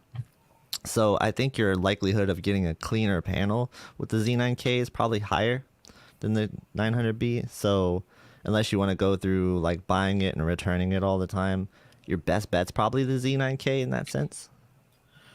I don't know. I'm going to be completely different, and I'm going to say the Samsung because Sony, for whatever reason, with their LCDs right now, or the last couple years, is regressing in color gamut. And That's such a good point. X95K has a that. color gamut for BT 2020 of like 70%. Like it's just, I don't know what they're doing. I don't know if they're purposely lowering gamut because they're trying to keep the volume up with the new brightness. I don't know, but their gamut keeps shrinking year over year, and so they're behind in color. And they hopefully next year will have something added to boost the color back up. You bring a really great point. So let's just, for the sake of argument, let's say they're doing it intentionally and not because they don't know what they're doing. I think they feel that brightness people are sensitive to, color volume people are not. They're willing to give up on color volume to elevate that brightness because that gets them the buyer. Where you have head-to-head reviews, most of us, let's say this movie, right? Rec 709 color mostly, just super punchy. I think the Sony may end up getting brighter highlights, whether it's whites, like that scene where there's a lot of white. Suddenly, oh, the Sony's brighter. But then if there was color in that same scene, they go, wait a minute, how come there's color I'm missing? But if it's not head-to-head, the Sony's going to have that punch in the face brightness. I think that's their strategy, but speculation. But yeah, I that's probably why their color volume is lower, in my opinion. Yeah, with Sony's, I have to use like live color for me to like the color personally. So like live color, just boost up the color for any Sony TV that I've ever used. I have to boost it a little bit. Boost it a little. Yeah, no, that's the loss of color volume you're noticing. Yeah. Yeah, the A90J, I was complaining to class the other day. He goes, wait a minute, this is the A90J. It feels like I have less color than the G2. He's like, yeah, that's what it is. I'm like, oh. Yeah. And so people doesn't fix that, people. So just so you know, right, Classy? If you have limited color saturation, calibration doesn't bring it back. This is it. Yeah, the difference between gamut and accuracy with the colors is gamut is like the amount of crayons in your box, and accuracy is picking the right crayon for the right spot. Yeah. So if you have a lower gamut, you're taking your crayons away. But if your accuracy is bad, you're picking the wrong crayons. That's why I like the S95B, by the way. Because of that reason. Yes. It's got a lot of crayons. Yeah. And some of them are brighter than others, right? Hey, Sin, thank you for the super chat. Ignore the trolls and keep doing what you're doing. Yes, we will. So FOMO G2 or A90J, 83-inch overall use, I'd go with the G2. If price the same or $100 more than the other, I'd go with the G2 because I do appreciate that extra punch the G2 has. It has nothing to do with calibration. I see it here, the differences. For me, the G2 fits my use case. And I'm okay with a touch of soap, which is what I'm going to have to do with the G2 because I think the artifacts on the A90J at an 83-inch will be too obvious for me. Do you feel the G2 is better than the A90J this year? Yes, I do. I expected it to win and probably would have. But how about you? Oh, you guys haven't seen the G2 yet, right? But let's say C2 as a proxy. How do you compare the C2 to the A90J? I would say they're about tied. Ooh, I don't know about that. I don't know. For me, the C2, it does have a. I'm not gonna say it has a noticeably larger color gamut, but it is slightly more color gamut. And the brightness is fairly similar between the C2 and the A90J on average. Um, and again, if you're going out of the box though, then the A90J, is going to be more accurate out of the box. Yeah. So I think they're closer for sure. But I do feel like the A90J is still better. You got the processing that is just working overtime for the A90J, and you still notice it with the heatsink. So yeah, the clarity, sharpness, and stuff. Yeah, that's always Sony. Right. Yeah. And that's why I give it the edge is because of the processing, because you have to include that when we're talking about these TVs side by side and stuff. So that's a good point. The A90J is fantastic, especially with lower resolution, 480p, 720, sure. all that crazy stuff, OTA. Yeah. I feel LG did make good strides in a lot of the processing. The motion got close, still not quite there, but the posterization and stuff, the smooth gradation on LG actually works well this year. So, yeah. And this is for you, Classy. Q for Classy. Do you know how many clicks for the PS5 HDR setting on the S95B system settings? Just wondering if I ever get one. Yeah. Are you going to have a dedicated video? Did you do it already? Yeah, I'm doing a settings video. The problem, I'm talking with Sammy, and some of the settings, like if you really want to make it right, are just so out there that one, a lot of people won't do it, and two, it's complicated. But I'll do a settings video, but it's probably going to be a fairly basic settings video. That said, for the PlayStation, I believe it was 16 clicks with the HGIG toggle turned on the TV. Sounds about right. Yeah. And I think that's a great point. Thanks, Sean, for the super chat. The problem with ratings is that for EX, they trashed the Q900A after reviewing the 55-inch. In reality, it's all about the 75-inch and above for 8K. And when they say expect the larger to perform the same, that's wrong. And I'm going to focus on that last sentence. This is the one thing about ratings where I think 55 to 65, in the past, 55, 65, 75, 85 actually were very close. But recently, maybe in the last 3 years, 75, 85 have completely different technologies depending on the brand. I mean, sometimes it's IPS, sometimes it isn't. Yeah. Sometimes you have extra wide viewing angles, sometimes you don't. Sony, Samsung, whatever. And it's all over the place. And then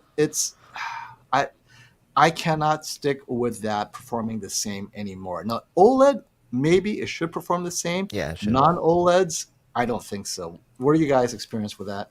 Right, it's just the LCD TVs. Yeah, for sure. I see a lot of people who get confused by this too. I see a lot of people say like, you can't review a 55-inch OLED and then tell me it's going to be the same in 83-inch. I'm like, actually, I can, because that's how it works. But with LCDs, it doesn't work that way because you got more zones. I don't know. Man, last year just really threw a wrench into all that with the panel lottery, though, because especially at A80J, there's certain specific panels that I did try saying, hey, ratings, can you put this notation in, 55, 65 inches? There's panel lottery, and you could get specifically on the A80J. It's a huge difference. And it's okay. So speaking of huge difference, this is one where it's not even different technology. If you take a 55-inch that you review, and I think almost all their TVs are 55 unless it only comes in a 65. So if it comes in a 55, they'll get it. The problem is when they say, well, this is not bright enough at a 55, let's say the A1, right? And the OLED A1 at a 77 may end up being bright enough because it's so much larger than the 55 or the 83-inch, if there is such a thing for an A1 or A2, right? Now that too dim may not apply anymore. So, and nothing's changed because as you get larger, it does not perform the same perceptually, right? An 83-inch or 77-inch will appear brighter, even though the measurements are exactly the same as a 55. So, it's hard. I mean, some things will be like maybe contrast, but then even then, a larger size, you might see more contrast because it's a larger size. Yep. So great comment. Okay, let's see. I think I'm almost caught up. I have one more. Here we go. Thank you, JA, for the super chat. With a budget of around 6,000, I love that budget. Would you even consider the new Sony projector over an 83-inch OLED like the G2?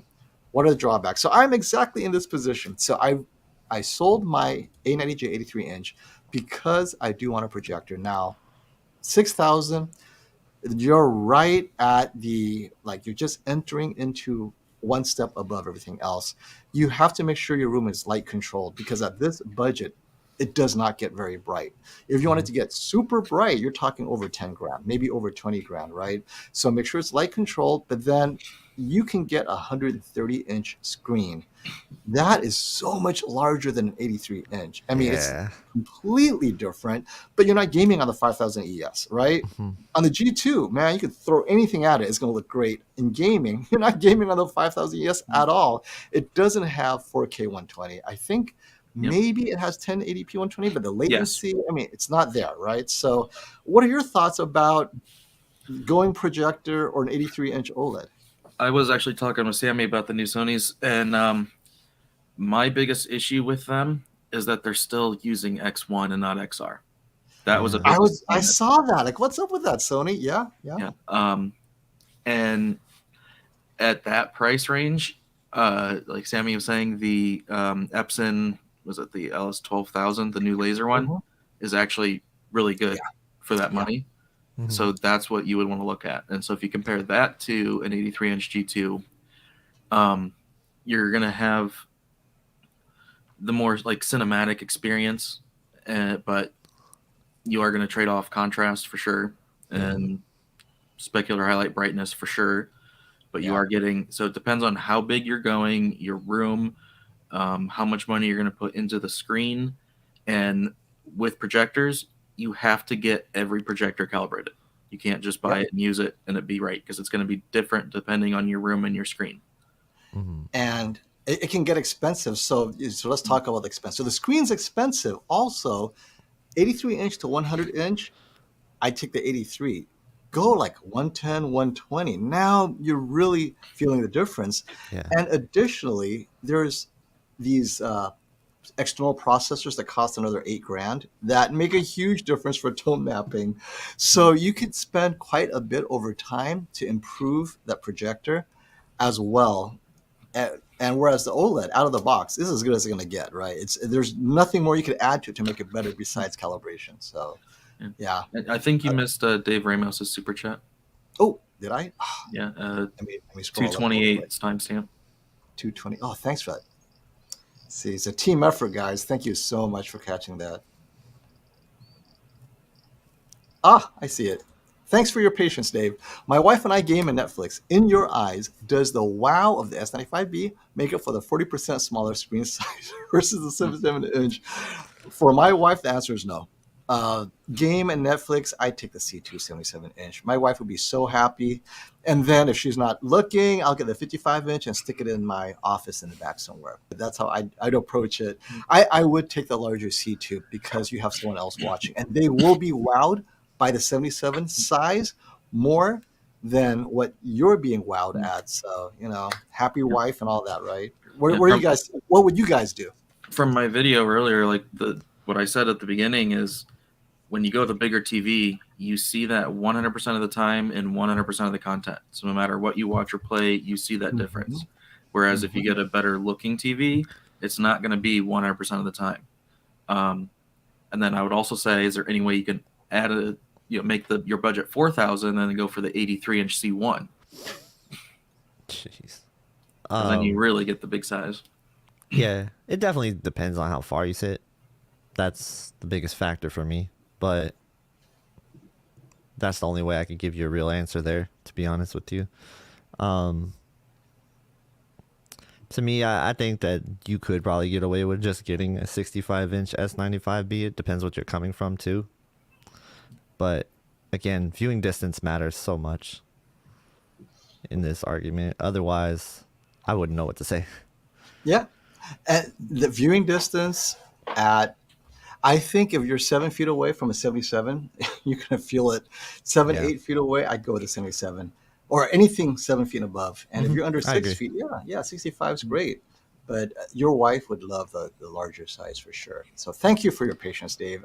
Sorry it took so long. It's like scrolling through, I completely missed it. All right. And TechMed Rainer Richter, you're still here. Thank you so much for hanging around. Samsung's Q900A 65-inch panel is 1,000 nits dimmer. Okay, so this goes to the ratings comment. We expect the same performance from the larger panels. So this is huge. I mean, this also applied to the year before before the Neo QLED with the 900 TS. People are saying the larger ones were also brighter, so that 1,000 nits is huge. It's not like 100 nits, but 1,000, and it's larger. So no wonder it looks so awesome. Thank you for letting us know about that. And Mina Cordero, thank you for that super chat. If you haven't asked, ask away, and we'll keep an eye out for that. Oh, here we go. Found it. Hey, FOMO. For your information, the Costco gift card doesn't apply to Sony or LG OLED. Just for Vizio and Hisense. You know what, Mina Cordero? They ran out. Yeah. So it did apply. Literally yesterday I checked, and it was there for the A80J. So this morning I checked, A80J was still there. But if they run out, they run out. So thank you for letting us know. Basically, there's no more left because there was the 83-inch C1 that was available as well. So this is the thing, guys. There was a time when the QN90A at the 85-inch was like at 2,700 for like 3 or 4 hours, and a couple people got it, showing off on ABS Forum. And like, wow, but it doesn't last. So we'll keep an eye out for you guys. Thank you, Matthew, for the super chat. Hey, all, do you think the LG C series will ever get above 1,000 nits? So here's the thing. That's why you need a heat sink. That generates a lot of heat. How are you going to pull it away? The panel is capable of 1,000 nits, but they won't push it. So the answer is no. But maybe I could be wrong. Classy, KG, what are your thoughts about pushing the C series above 1,000 nits in the future? Heatsink, maybe. With a heatsink, though, that's the thing. Without a heatsink, no. But yeah, absolutely, it would need a heat. So, do you think it'll get a heatsink? I don't. I mean, I would say possibly they could do it next year, but it might be 2 or more years before they would do that. Yeah, but what's the purpose of it? You're really only seeing the benefit in like white specular highlights. Like in color volume, it drops off anyway. So. Like you don't see the same benefits. So I think that LG definitely needs to move to QD-OLED, I think, going forward, or something better. And I do want to say, realistically, we have not actually seen a G2 calibrated to the right white point at 1,000 nits yet. Ratings measurements for HDR is before calibration, and they're pushing too much blue and green, so that's why their numbers are really high. Until D-Nice says that he found the one that does 1,000 nits, we're gonna have to wait on someone that actually does a lot of them like D-Nice to say that. But so far, I think we're realistically seeing an average of like 940 or something like that, somewhere in that range. So we'll let's just say lower 900s. And we'll be able to answer this definitively come July 8, 9, when we're doing the shootout. You're going to push those G2s and S95Bs and A95Ks just for fun, right? In vivid mode with color, we'll know what it truly is capable of. But yeah, out of the box, I can tell right away the whites are pushed. A harder green and blue will result in brighter whites, and that's what G2 is doing out of the box. So that's something that the C series. So this is another good question. Another good point is, I think the G Gallery series should be its museum series. It's all about hanging it on the wall, making it thin, pull out the processor and put it on a One Connect type box. Charge more for that because people in that market, they will pay extra to hang it up as if it's frameless or bezel-less. And then the C people, they want to push, they want a performance. Put your heatsink on the C series. So I think they should do that. If they will, is a whole other matter. You know what? They should bring back the E series. Is that the one that had the big soundbar thing? Yeah, that's the attached? thing. That's the Gallery series took over for that, and now it's like, what? Yeah, it doesn't make sense. Yep. Let's see. Is BFI limited for gaming on the G2 too? Yes, right. It's the Yes. entire, all of them, right? Yeah. Yeah, so Okay, it's 60 so- hertz only. Yep. All right. We're gonna wrap it up. Everyone, thank you so much for showing up, and hold on to your questions. You can ask it on our super chat or one tech with KG or Classy. We have one literally almost every day, right, guys? Tonight, So, actually. yeah, today is after I'm done. Yeah. So hang on, and there'll be more to come. So, thank you everyone for coming. Tell us, KG and Classy, what's happening this week with you guys? Yeah, tonight, probably like in about 2 hours, maybe 3 hours, something like that. Just stay tuned. I'll post it up. It's going to be 4 TVs up against each other again. And this time I'm going to be running a bunch of HDR demos because I got it to work with Apple TV. So Good. we got that synced up properly. And it'll be interesting because I'm going to also try some different modes too. I'm going to try standard mode for the people. I'm going to try vivid mode for the people just to show you guys the difference. So stop by if you guys are bored later on. Yeah, it's a Saturday. What else are we doing? Oh, right? and we're going to have gaming tech on as well. Oh, cool. All right. Yeah. All right. And Classy, I know you're doing a lot of projects. What's happening in your world? Finishing up 2 final videos for the S95B, the settings one, and then one to just finally a final recap with all the issues and all the stuff it does great. It's a mix of both, so it's not just a negative video. But yeah, that's just after that, I think it's pretty much done. And then, like I said, I have a new big panel coming, so that hopefully will be here early in the week, but it might be later in the week.